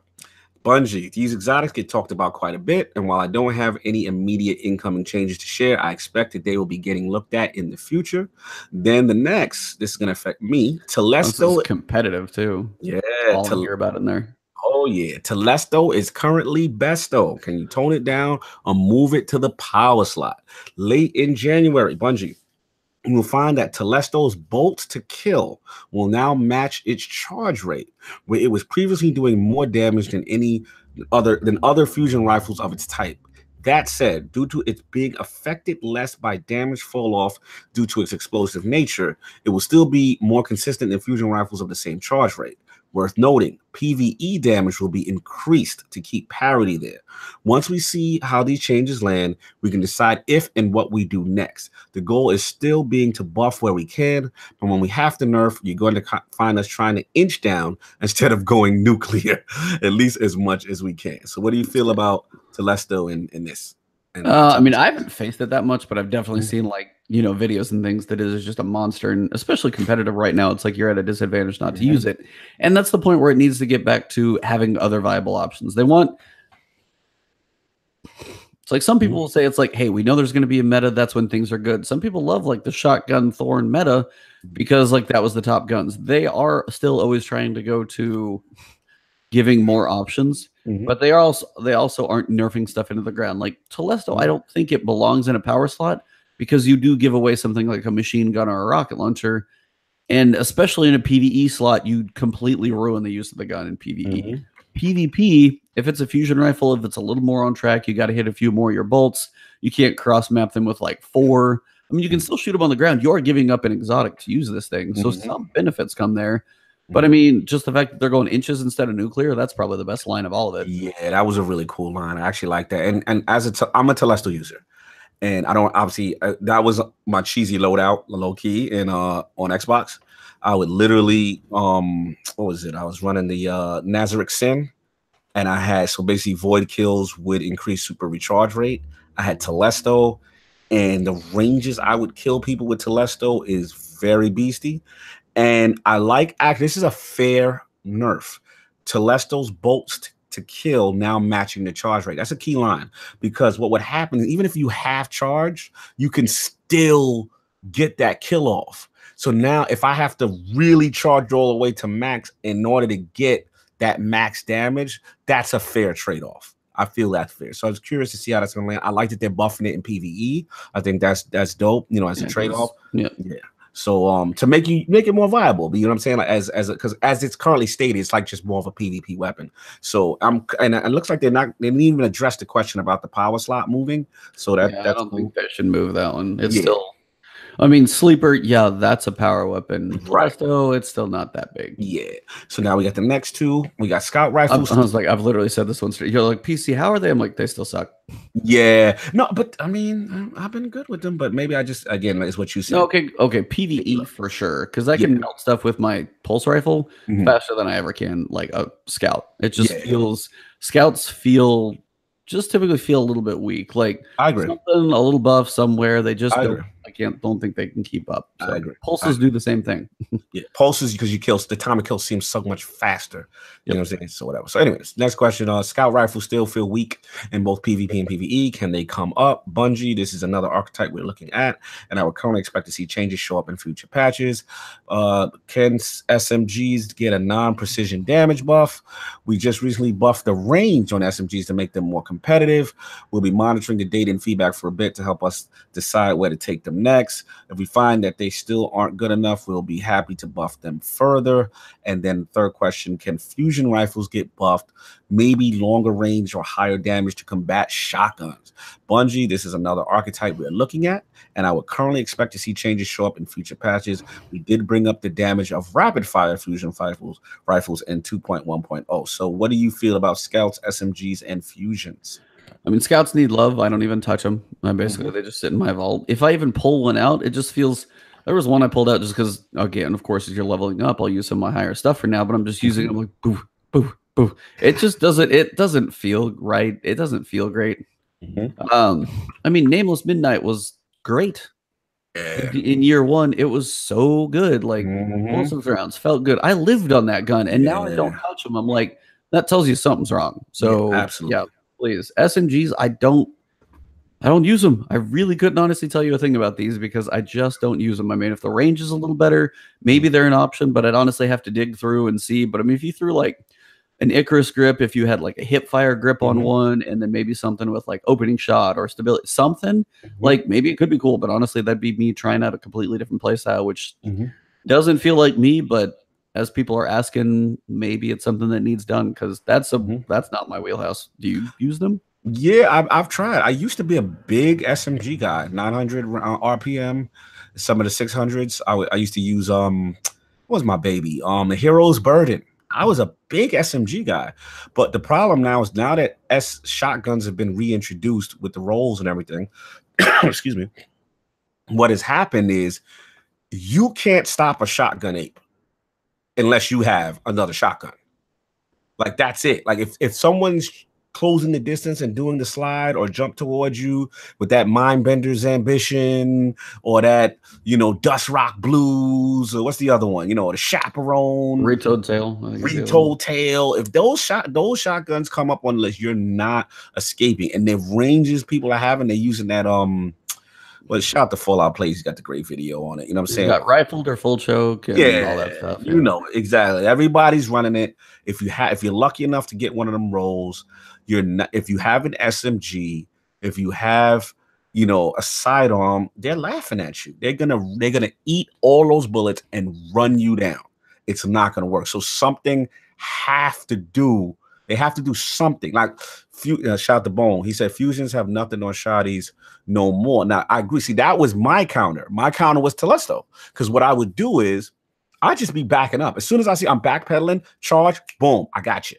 I would make sure I keep my distance. Now, granted, if we both turn the corner and then he sees me, I'm done. You know what I'm saying? Like, there's no reaction. I'll take that loss. But as long as I keep backpedaling, I got enough. If I backpedal with an SMG, they're gonna eat all of that, smack me up. It'll be out of there. So SMGs need to be adjusted in this meta, in my opinion. So that's what I got. And then any plans to adjust Wave Splitter? Not at the top of our list, but we do intend to take a look at it. First, we want to take a look at the global economy for trace rifles and PvP, and then we can take a look at Wave Splitter's effectiveness. Wave Splitter is the PlayStation 4 exclusive, PS4. Right? It's the Void trace rifle, which I even thought was like shout out to Mark, who's on here a little while back. He loves that gun. Yeah, I heard it's beast. Yeah. I haven't touched it. I don't know. Yeah, the people that have it, and I shout out to Aston Cross, I've heard some nasty things. That's his favorite. Shout out to Cross. Love what he says. It's nasty. It's nasty. It's nasty, man. So you got that. Titan skating is rampant on PC. Do you plan to remove it? Bungie, we like to fix it. However, we're being careful about how we do this because it's so closely tied to the core feel of the lift ability. In other words, we don't want a Titan skating fix to change the way the lift ability feels for all players. We'd love to have a simple fix to this issue we could roll out immediately, but this one is going to take us a while to land on something solid. And the way they conclude all these questions, to recap, we want to roll out smaller batches of patches more frequently. We want to bring things up whenever possible. But when we do need to bring something down, we're going to try and inch it down and into the correct location. And finally, there is a patch coming. It's currently slated for late January, but we expect some changes coming to things like rapid fire snipers, Telesto, Nova Warp, and Forsaken subclasses. We have much more planned for the months ahead. So overall, with all this length of questioning, everything that you read here, you know, the whole bit, like, what's your whole thing, man? Like, what do you feel about this approach? Are you happy? Are you like, this is not enough? Where are you at? I mean, in general, it's just nice to see that they're acknowledging a lot of things that I've probably heard already. I mean, they say Titan skating, they say Telesto, they say scouts. I mean, stuff that I've had in my head, a lot of them are mentioned here. It's nice to see that they're acknowledged. They're planning them for, I mean, Sandbox patches we know come later. They're looking at that one in, like, you know, January. At least it's January, not June. But I mean, they've got some stuff coming sooner. They've got future patches. They've got it listed. I mean, Titan skating is one of those things. I mean, it's a macro, so it's one of those, and I know it's not an easy fix because I think what people do is they have like the scroll wheel basically count as jumps, and it just does it so quickly. It'd be one of those. It's can you take away a registration of a jump within like milliseconds, so it isn't just like and it counts them all. So you like skate. It's that weird, and they don't want to break it. I understand. So it's like, that's one of those things. But I mean, that's the first time they've ever mentioned it. Absolutely ever mentioned it. So just acknowledgement is one thing. And then just, you know, their time of reaction, we'll just have to see how long it takes for sure. Absolutely, man. So what do you got next, man? I'm gonna leave all this next stuff to you. I see. Why me? I see sleighs and festivities. If I could actually sing, I would throw out a holiday song right now, but I'm not going to try and throw my voice on this thing. So, but I saw the picture of this and I about fell out of my chair. I was like, what is happening right now? We got Santa's sleigh. This is amazing. So whatever I have to do to get this sparrow, I'm getting it. That is the beastiest thing. If I got to pay 1,000 silver, I'll do it. I don't care. This is the most ridiculous sparrow in all of Destiny. I have to have it just to look that crazy. Sick. I mean, do you see this thing? It is insane. It is the most out of control, over the top take on like a Christmas sleigh. Like it, but it's amazing. You have to have that. You gotta own that. You gotta pull up on another Guardian with that. You're like, skirt. Yeah, be like, skirt. What's up? Yeah, exactly. What's up? Yeah, I just need, like, what they need is like a dawning piece of armor with an ornament of a Santa hat. Yes, this is Santa. Like, this is pimped out Santa in a tower, or elf hat, or ears, or give me some boots that have like elf shoes. I want some crazy ornaments for this stuff. Like, give me the dawning armor, and then give me some just broken ornaments. I want some like dark green with little like flare coming out of the side. Give me some ridiculous stuff. Like, that's kind of one thing I think Bungie, while it is like they kind of try and keep everything somewhat lore-ish, and this is really a stretch, like stretch it farther. Like, just go out there and give me some elf ears and a Santa hat and be stupid about it. Like, just go crazy. Yeah, this is very seasonal. The shot level, but again, kudos. We can never not say enough about the art team, man. Jesus, They kill it, man. Like, this is amazing. This is they have tremendous artists. And they do it again, man. Again, stuff we're gonna be throwing money at the screen at. Come to Dawning. That's what we got. This morning we detailed stuff about the Dawning. I think I've got it on the next page. There it is. Yeah. So Dawning, of course, crazy armor, very ornate as always, very ridiculous. The sleigh looks awesome. I don't even think I can call it a spare. I'm just gonna call it my sleigh. Yes. But the Dawning is coming. So with the return of Eva Levante, she looks like she's aged a little bit. Actually, I think her whole character was redone for this, honestly. Yeah. But she's going to be back in the town or managing this. We've got a big, giant floating snowflake in front of the Traveler. All of those things are coming. And we're going to be cooking. We got the food. So I don't honestly know how these quests are going to work, what the purpose of these things are. There's kind of a fun emote I've seen where you actually like bake cookies, like the little neon cookie light bake thing. That looks kind of cool. But all this stuff it's just a fun little event. Like, we all wondered what the Dawning was going to be. Now, after the Haunted Forest, I'm kind of curious what the purpose behind this is going to be, because you've got the Haunted Forest, you've got Horror Story. Right. They need to give us something to go in here and work on. Like, hey, if I bake cookies for everybody, are they going to like give me pieces that craft into some weapon? They do mention a preview weapon. I'm just getting there. Okay, I thought you missed it. Okay. Continue. And hey, here you go. And there it is. I was literally one scroll down. See this perfect placement on the screen? Nice. And then bam. Boom. One scroll. So you might be asking, what do I do with all these cookies, friends? You might be throughout the solar system eager to receive all your baked goods. They will show their thanks by rewarding you in their own ways. There will also be bounties to complete along with your cookbook. Here's a preview of the rewards. Enhancement course, mods, legendary gear, and the Avalanche Heavy Machine Gun featuring random rolls. They are all about the machine guns right now. Nice. And I enjoy Thunderlord, and I did get my hammer. I think it's Hammerhead or Machine Head, whatever that thing is called. Nice. It's the first quest you do for Forge. It has such a unique sound. Shout out to the sound team as well. Yes. The sound on your first Forge machine gun sounds like they totally stripped it off of an AC-130. It literally sounds like an old. It sounds like a gun off an AC-130. Like when I played Call of Duty, you had like 3 different options on one of those old missions. You could pick which type you'd fire, and it sounds like one of those. It sounds so cool. Yeah. So the Hammerhead is like very, very unique gun and hits pretty damn hard too. I haven't put it again really through its paces, but just because I've still been trying to level. But yeah, it's pretty solid, pretty cool. So another machine gun, add that to the pile, because I don't know how many more we have. Because if we just have like Hammerhead, the one from Black Armory with rolls, we need more. And I'll get to that in a little bit. But yeah, so we'll be baking, we'll be looking fancy. That looks good. I'm digging it. Yep. That's not all. While you celebrate, gather your baked goods, progress towards, and this is like just unlocking the Festival Sparrow. So, and it says progress. Like, is it certain things? Is it a long quest where you have to do, baked goods to every single vendor in the solar system? I'll be kind of curious what the progression is to get to this thing, but whatever it is, doesn't sound like I can buy it, so I'm definitely gonna have to earn it, which is even better. So bonus. Your new ride will come with some very special perks. Glimmer Boost. While boosting, the Sparrow spawns a Glimmer present every few seconds until boost runs out. Glimmer presents burst open after only moments, so players can acquire the item. Only active during the Dawning, so a little Glimmer. When the player lands a trick with the Sparrow, 3 to 5 Glimmer presents are spawned, only active during the Dawning. Instant summon reduces summon time significantly. So unfortunately, it's the instant summon, which is perfect. It'd be nice if they added a couple other perks on, like, a quest Sparrow, like the reload or the agility or the tricks or something, just to make it like really crazy to go after, but still pretty cool. The instant summon they know is the one, so if they didn't have that on there, they were just going to be fired. Oh, yeah, people go crazy without that. Dedicated bakers will also have triumphs to pursue, of course. Triumphs.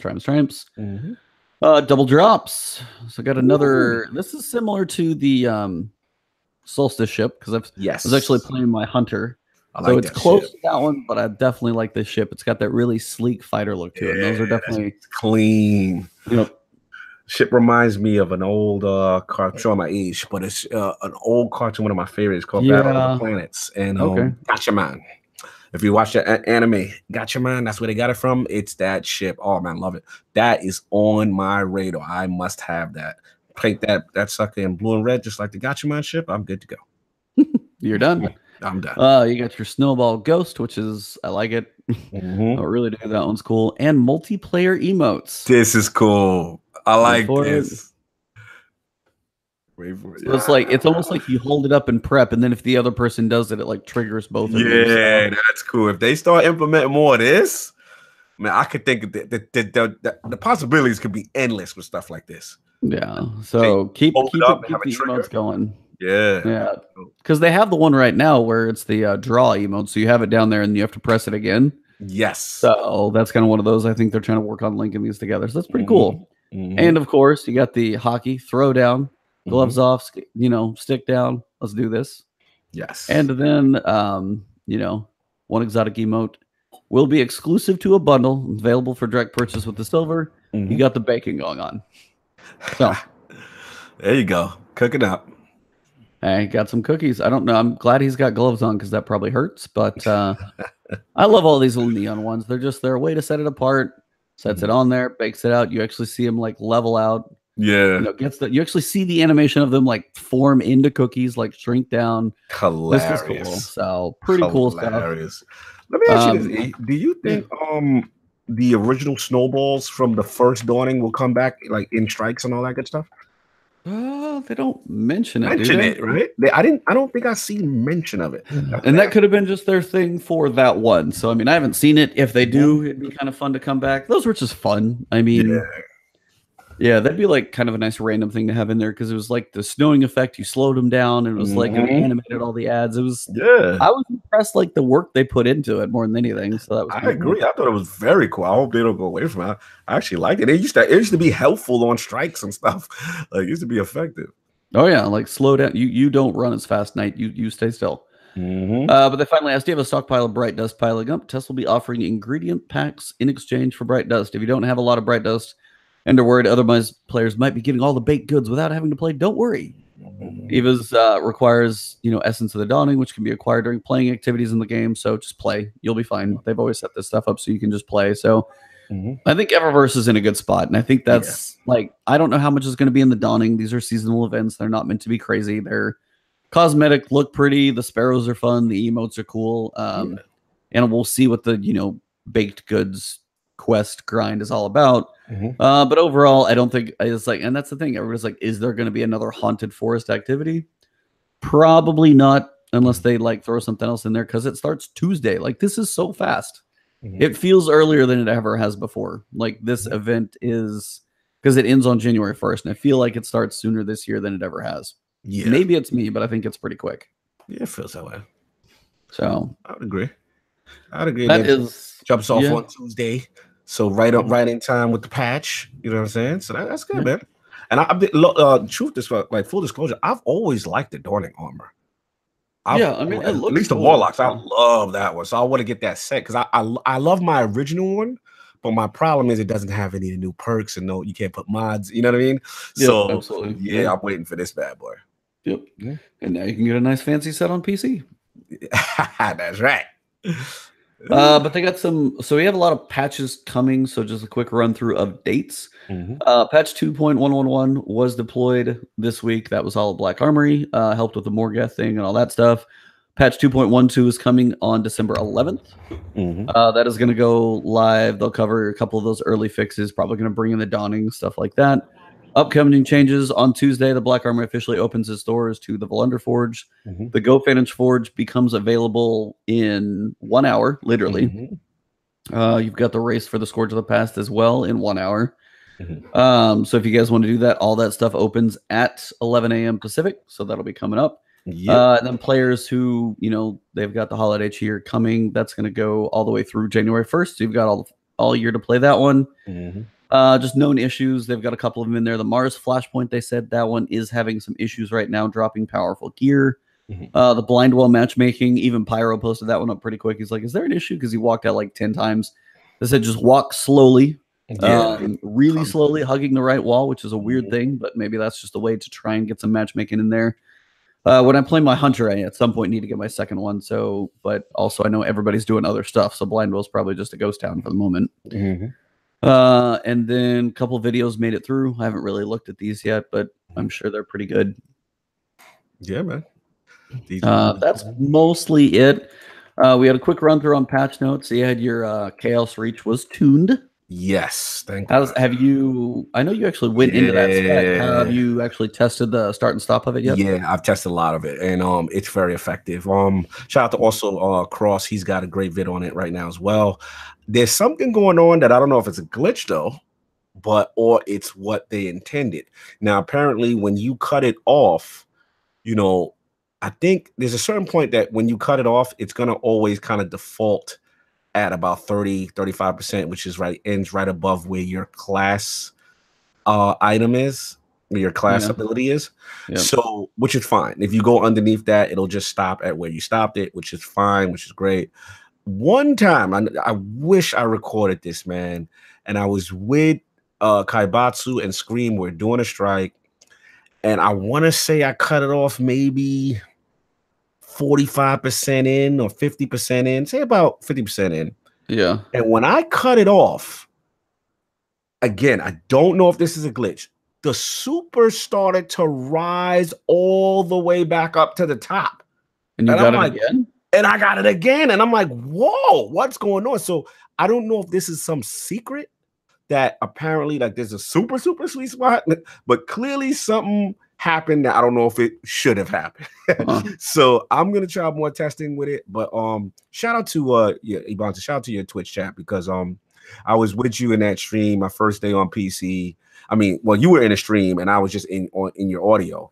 Yeah. And I remember, I was up to that point, I'm getting my new Guardian. I'm trying to get my first Seed of Light. And I'm like, which one do I pick? Which one do I pick? And I'm like, I should go save gold. Well, your Twitch chat was like, no, go, have fun, do the Dragon Ball Z. Yep. Glad I picked it, man. It's so much better now. Like, yeah, like it's the DPS, the survivability, and I'm gonna get well back, but I think I'm gonna get well back last. I'm gonna get Nova Warp next before that gets nerfed, and then last. But yeah, I've been having a ton of fun, and this is with no exotics, no geomags, no Crown of Tempest on that build, and it's been phenomenal. So yeah, I've been putting that through the paces. And the last thing I'll say is that obviously I played more Crucible now. I've got more under my belt with the controller gang. And I've been holding my own, man. Now it's still to be determined, because obviously I'm new to the PC matchmaking. I'm assuming, they got me in maybe low elo, so I'm not going to get gassed yet and say, oh, it's so easy and PC guys are trash. No, I'm not going there. But I wouldn't. your boy ass Scream, when you left, I got me like 2 drops, and I got me like a Misfit, and I never used a Misfit on console, but I got like a decent roll Zen moment and something out, man. And I got me a little shoddy. I got me a little I don't know if it's a Dusk Rock or something like that. Man, listen, just those 2 alone, I was putting in work. Scream was like, yo, you going crazy. And I was like, it almost feels like something I got, or the role I have is broken or something like that. But whatever, we shall see with my controller adventures as I get deeper, as I start doing competitive, as things like shout out to Scream. He said, Cognito speaking truth. That's right. So he's holding me down. Back me up, baby. Back me up. So yeah, man, like we'll see as it goes on. But I will say that for people, console guys like me who haven't picked up Destiny yet, and if you're worried about it, I say, nah, man, jump right in. You're going to feel right at home. You can still take your control. You can still be competitive. And to me, only reason why I was losing a lot of matchups is because literally these guys had meta weapons, and I'm literally coming in here with blues and no exotics and makeshift guns. So once I start to get my loadouts, and I don't even have any mods, I'm just coming off of raw natural and controller stuff. So we'll give it time. But shout out to the PC community. It's so smooth, 60 frames. Different game, all the effects. It's just, man, I cannot go back to console Destiny 2. I just can't do it. So this is where I'm going to be. And if y'all want to find me on BattleNet, Lord Cognito 1213, holla at me. Hey, it smiled in my ears. I got more people coming to PC, like definitely, and there's more people. It's like the free teaser, like helped quite a few. Whether it was the free piece to get started, then you got to buy Forsaken, or you just picked it up because you actually had a computer and you're like, hey, it's free. I'll try it for the weekend. Those little pieces, the teasers they did, are helping sell those copies on PC again, because I mean, somebody like you're like, nah, okay, buy console. Like it took like days, just days, and you knew you were done. It's the minute you launch it, and you could just sit in the menu screen, you see the difference. You could just sit loading into planets. It's so quick. I'm so used to loading into a planet and pulling out my phone on console, because I'm like, oh, I got time. And the only negative I've had to nitpick is that in Crucible, your match times are long. That has nothing to do with the game not operating correctly. That's just player base, probably. Right, that's player base. Because I know, like on console, I launch up, it's finding me a match quick. On PC, you can sit a while. You know what I'm saying? So yeah, man. But at the end of the day, if you're a fan of this game, you know, you have the means to make the jump, by all means, do it. You know what I mean? So, and you don't have to, another thing I found out, you don't have to, I've obviously have my Iron World podcast on Clan on Console. You don't have to, you know, separate them. It'll still exist. You can be a part of 2 clans. So you can have a clan on PC. It's still tied to your account as long as you link them and stuff like that. And it doesn't affect anybody. So shout out to everybody in the clan. Yeah. So yeah, Chaos Reach got its tuning, got a couple other little pieces, damage required to destroy tethers, little basic stuff, armor and weapons fixes. So chromatic fire, just where explosions were doing less damage than intended, which that thing already sounds awesome. So that's better. Scavenger perks being fixed, high impact scout rifles not firing at the right speed. Just basic things. If you guys want to read these, I'm not going to hit them all. Yeah.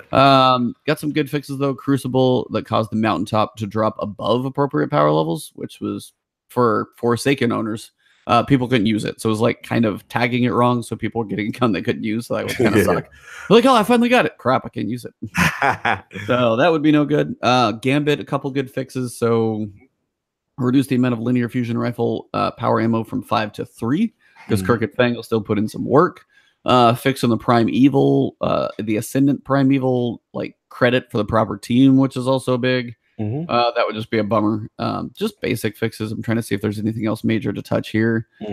Protheon, of course, big boy, he got fixed, but I wish I could have seen him. I saw the clip. Did you at least see the clip of it? Oh, I saw the clip. He looks insane. Okay, cool. He looks so big. He does literally probably look like meeting Optimus Prime, like height scale, yeah, about that big. Absolutely. Checkpoints were added to raids. I totally forgot about that. That was a big one. Now, checkpoints also needed added to Shattered Throne, potentially. Or no, resets. Checkpoints are in there. Just a reset. Because if I'm going through and I'm working on a specific, like, one thing, I by myself have to either have somebody load in else, or I have to beat it to start it all over, which not an easy thing to do. I did finally finish a solo Shattered Throne, though. Now, I didn't do the flawless one. That will be another challenge for another day. But the solo Shattered Throne was finished, and I had a stream. I had like 40 people live watching me do that one. Nice. I had my fist pump moment, and that was, that was like a really cool accomplishment for me, because Shattered Throne, as I said, has been an awesome piece. And knocking out Vorgeth, I got done with the final piece. Have you finished it? Which was the final piece of what, Shattered Throne? You finished Shattered Throne once, right? On console, But the last, like, Dolan Kara, when I got to her, solo to her in about 45 minutes. Like, had never been there, figured it out, knocked it out. Well, it's literally, you just have to have the knights in order, figure out what build you're going to do to manage the scions, and then once you get the knights like knocked out with Whisper, get them down.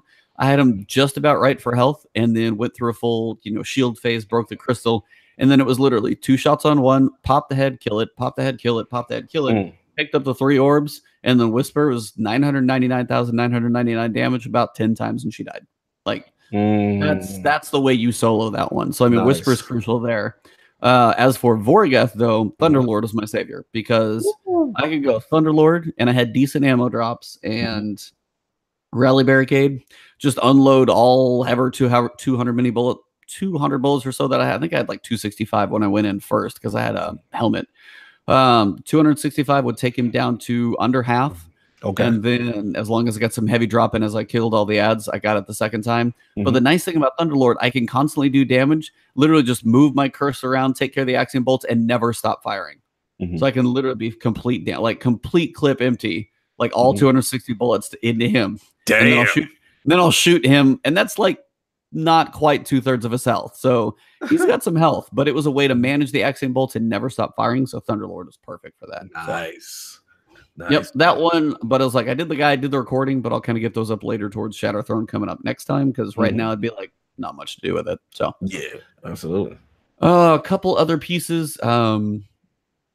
Like this patch is literally like this patch notes that they have, they're about to change. Like this was prime engrams will now appear more frequently for players under 550. Right. This is about to go to 600. Like all these things are changing. So next week we'll get some more. What's up, Snaldo? How you doing, man? Hello, Peter. Yeah. So and then they got checkpoints. They fixed an issue with like certain activities not displaying correctly. So pretty basic stuff overall. Let me ask you. Back up one thing. There's just two things I want to touch. I know we're gonna almost finish up. One that you overlooked was the when we talk about the raid completion, they added for Leviathan the prestige versions no longer require standard completion, and that's a big deal only from the standpoint for you guys who are trying to chase catalyst. Eater of World has the Telesto catalyst, and for those guys like me who want to get your sleepless catalyst, please, this is the time, because at the end of the day, you know, if you've been, you didn't do them and you had to do the regular, and then you can unlock the prestige. That's a big deal. And then I want to, when you scroll down, I want you to hit that one about the what you call the Seed of Light. Now the Seed of right Light, here. Yeah. So was that how it always was as far as the blind well and stuff like that? Seed of Light added to the drop table for blind well heroic. And maybe that's, I actually would have to test that with my hunter, because well, no, I finished up all mine there. No, I haven't got I didn't do the tier 2, but I guess now that's another place to get your third Seed of Light, because they know that she's on a 3-week cycle, and if new people are coming in. And this is me, because again, I've only got one seed. I need my 2 subclasses. So part of me is like, I should just wait until Tuesday, because that's why I was going to ask you this question. Like, should I, like, does that mean tier 2 now? But this is in effect now. So tier 2's always been there. Tier 2's where you got it the first time, and then it was either the raid or you had to finish your quest and go talk to Marasov. Right. So now it looks like it's added to the heroic version of, I don't know if that's like your third one. Maybe so you got me, you're saying tier 3 as like you get it for sure. Maybe. But I went through on my hunter and I finished the quest and talked to her, but I still never got my tier 2, and we finished tier 3, and then we also turned around and finished heroic. But now apparently you can get it for heroic. It's what it sounds like, and that's what I'm reading it as. So it's added to the drop table. So maybe I'll have to try and see if my hunter, granted, if nobody's in there right now, that might be an issue. But like once blind well becomes like back and active, sounds like where you're going to be getting your Seed of Light. So yeah, let me know when you get back in there, man. Brother, need them seeds. No, I was like, I got to do it on my hunter too. So at some point, we'll have to both work on that together. Just gotta, it's like I'm high enough where I could probably manage heroic. You probably everything would be immune to you in there, so it'd be a bit rough. But if you find a good group doing it, I even went in there with my hunter when it was low, because I was just trying to grind everything out. And I was just trying to get the percentage done. And I ended up actually just being with groups who did tier 3. I could do some damage. Then it went heroic, and they were immune. But as long as I stood in the room, that's all you gotta do. Exactly. Nice. Cool, man. That should be that, right? Yeah, I was going to say, but like overall, it's like, I know we talked about a lot of stuff. We had our entry to the annual pass launch, and I guess the other thing to talk about is like, I don't know how things feel for. There's going to be new mods with the raid. Yes, there are. Now, this is one thing. What have you done your quest? I want to know people who have Black Armory or who don't have Black Armory.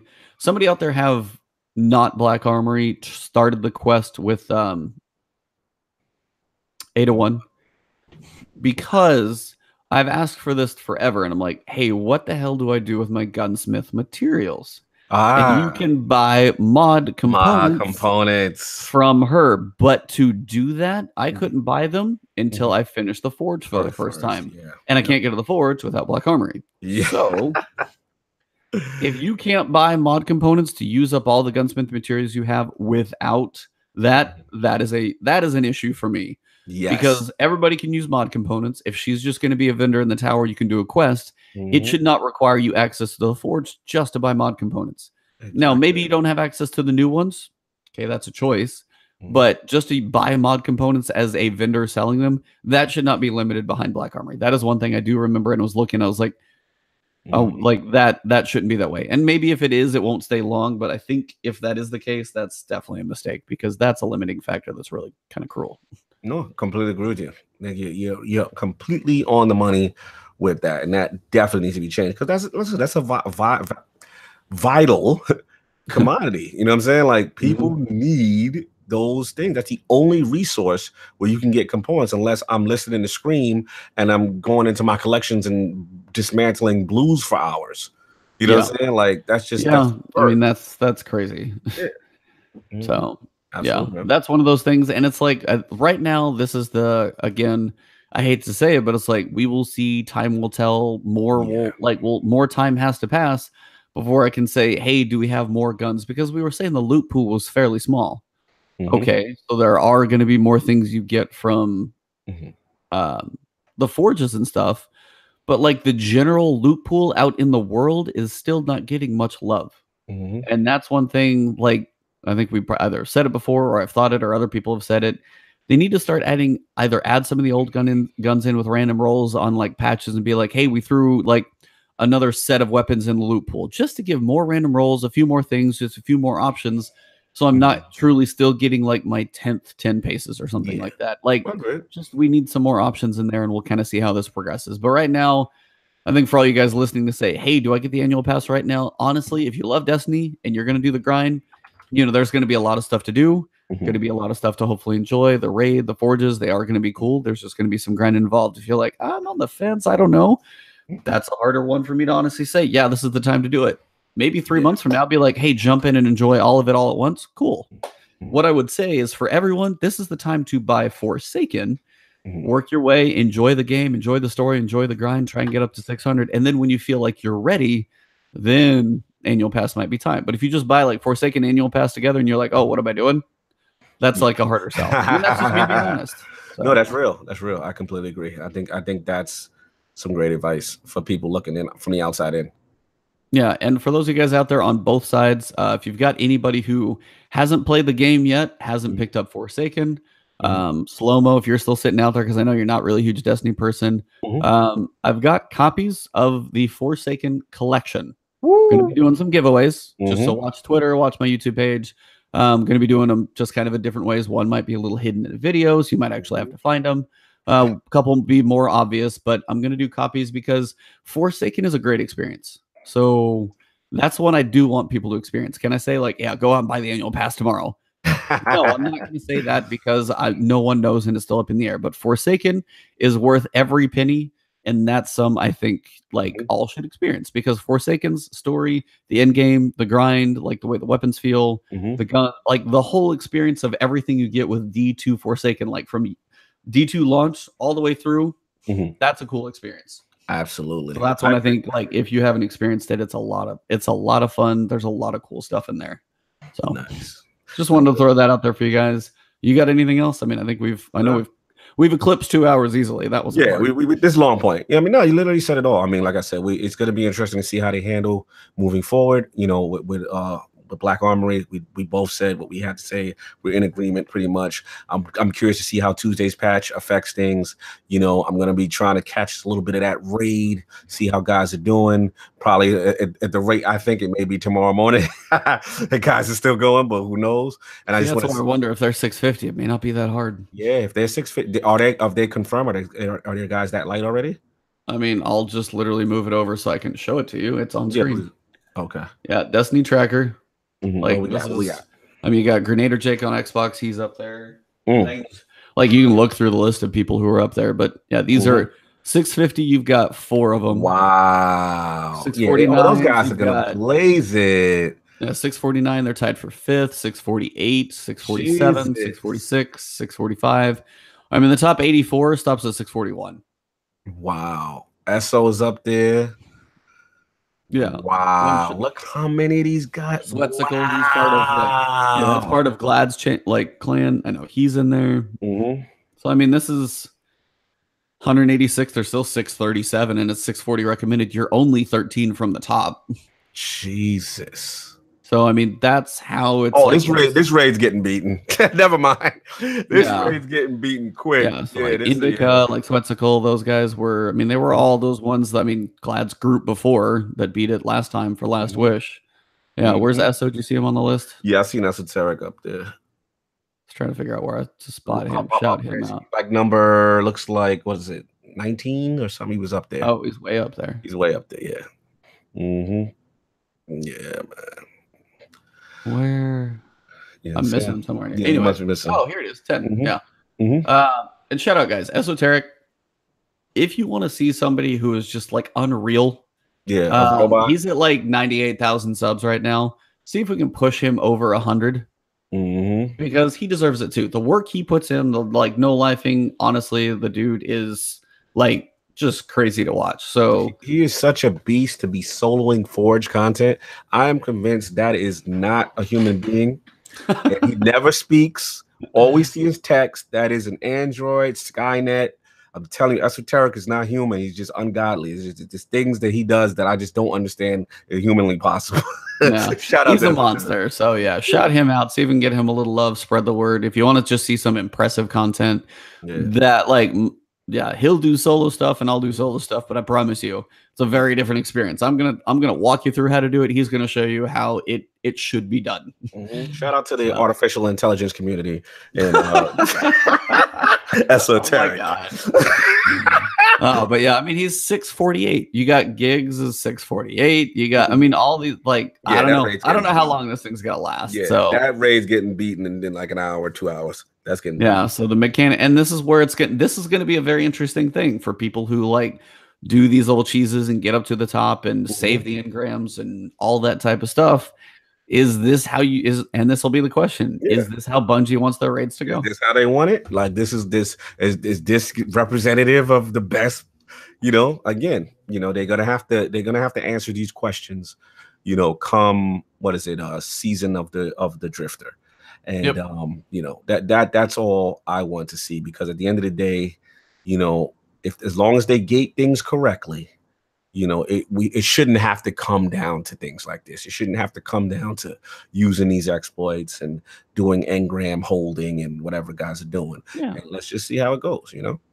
Be like, hey, what are you playing, man, right now? Oh, I'm playing Destiny. This expansion's about to come out. Oh, cool. It's like, you know, I'm pretty comfortable. Let me pick this thing up. I'll get the annual pass as well. Yeah. Awesome. Wait, what? Like, that's the experience that's going to go on. So those are... Not to cut you. Not to cut you. Go. What I liked about Last Wish is they didn't have those things in place, and you waited a week. They pushed it back a week, right? And it was just 2 weeks of just grinding, right? So if you had the time, you can get in there. Like I thought the way they handled Last Wish was perfect. I didn't have any problems with that. You know what I'm saying? Like, if obviously you had to know life it, no doubt. Yeah, you had to know life it for 2 weeks. If you didn't have the time, you weren't going to get enough to get past maybe the first or second. But at least some people were able to get to the first encounter, unlike Black Armory.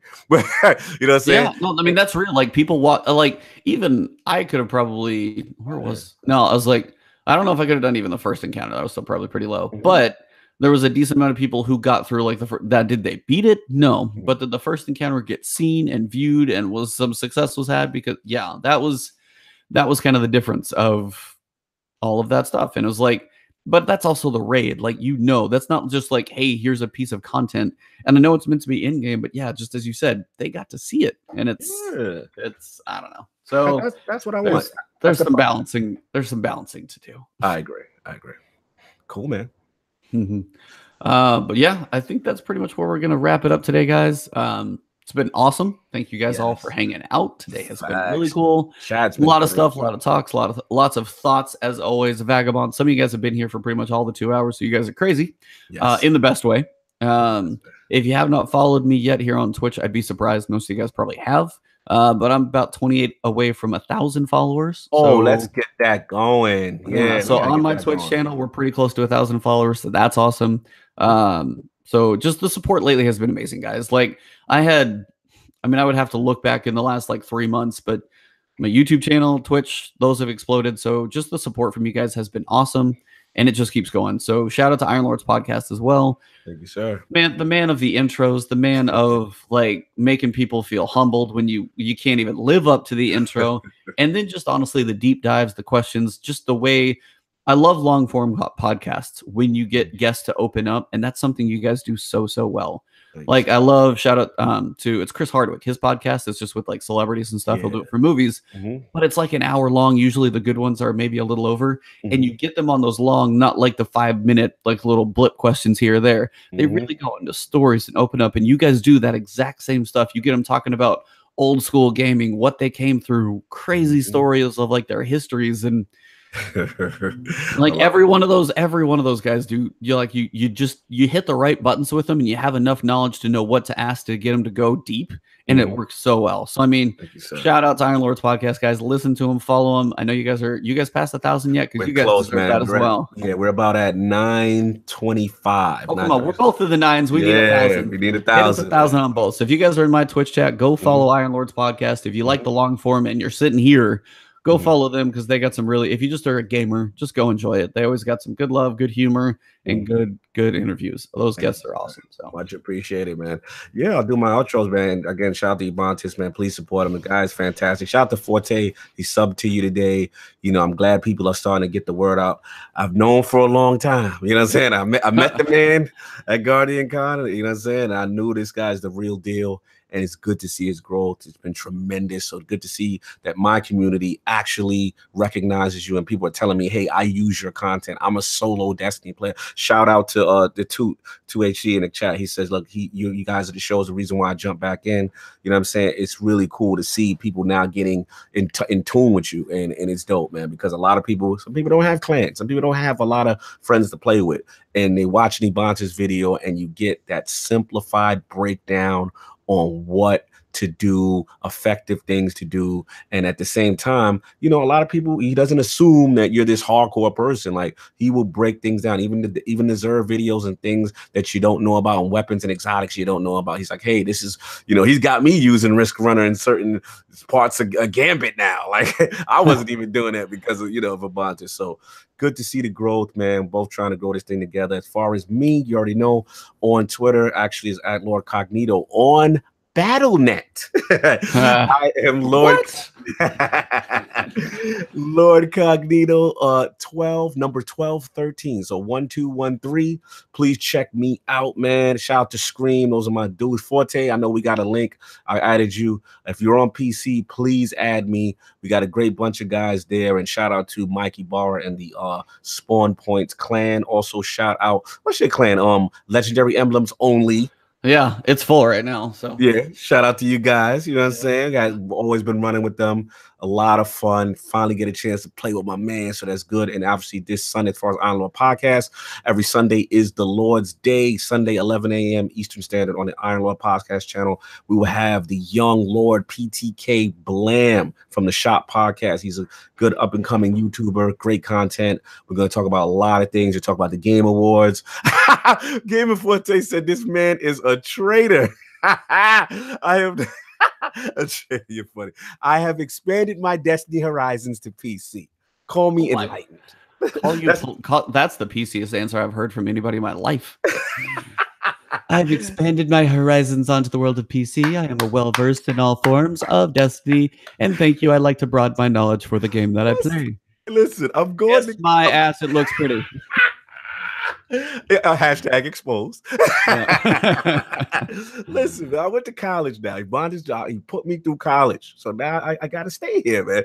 Yes, single player self-experience shootout the two, no doubt. But yeah, shout out to PTK Blam. He'll be on this Sunday, 11 a.m. Eastern Standard Time. We're going to talk about the Game Awards, all of these things going on with the latest consoles, PlayStation, PC, Xbox, the next gen. There's a lot of stuff to talk about and deep dive. Please catch us. And of course, you already know the best two-man team in Destiny, FLASHPOINT.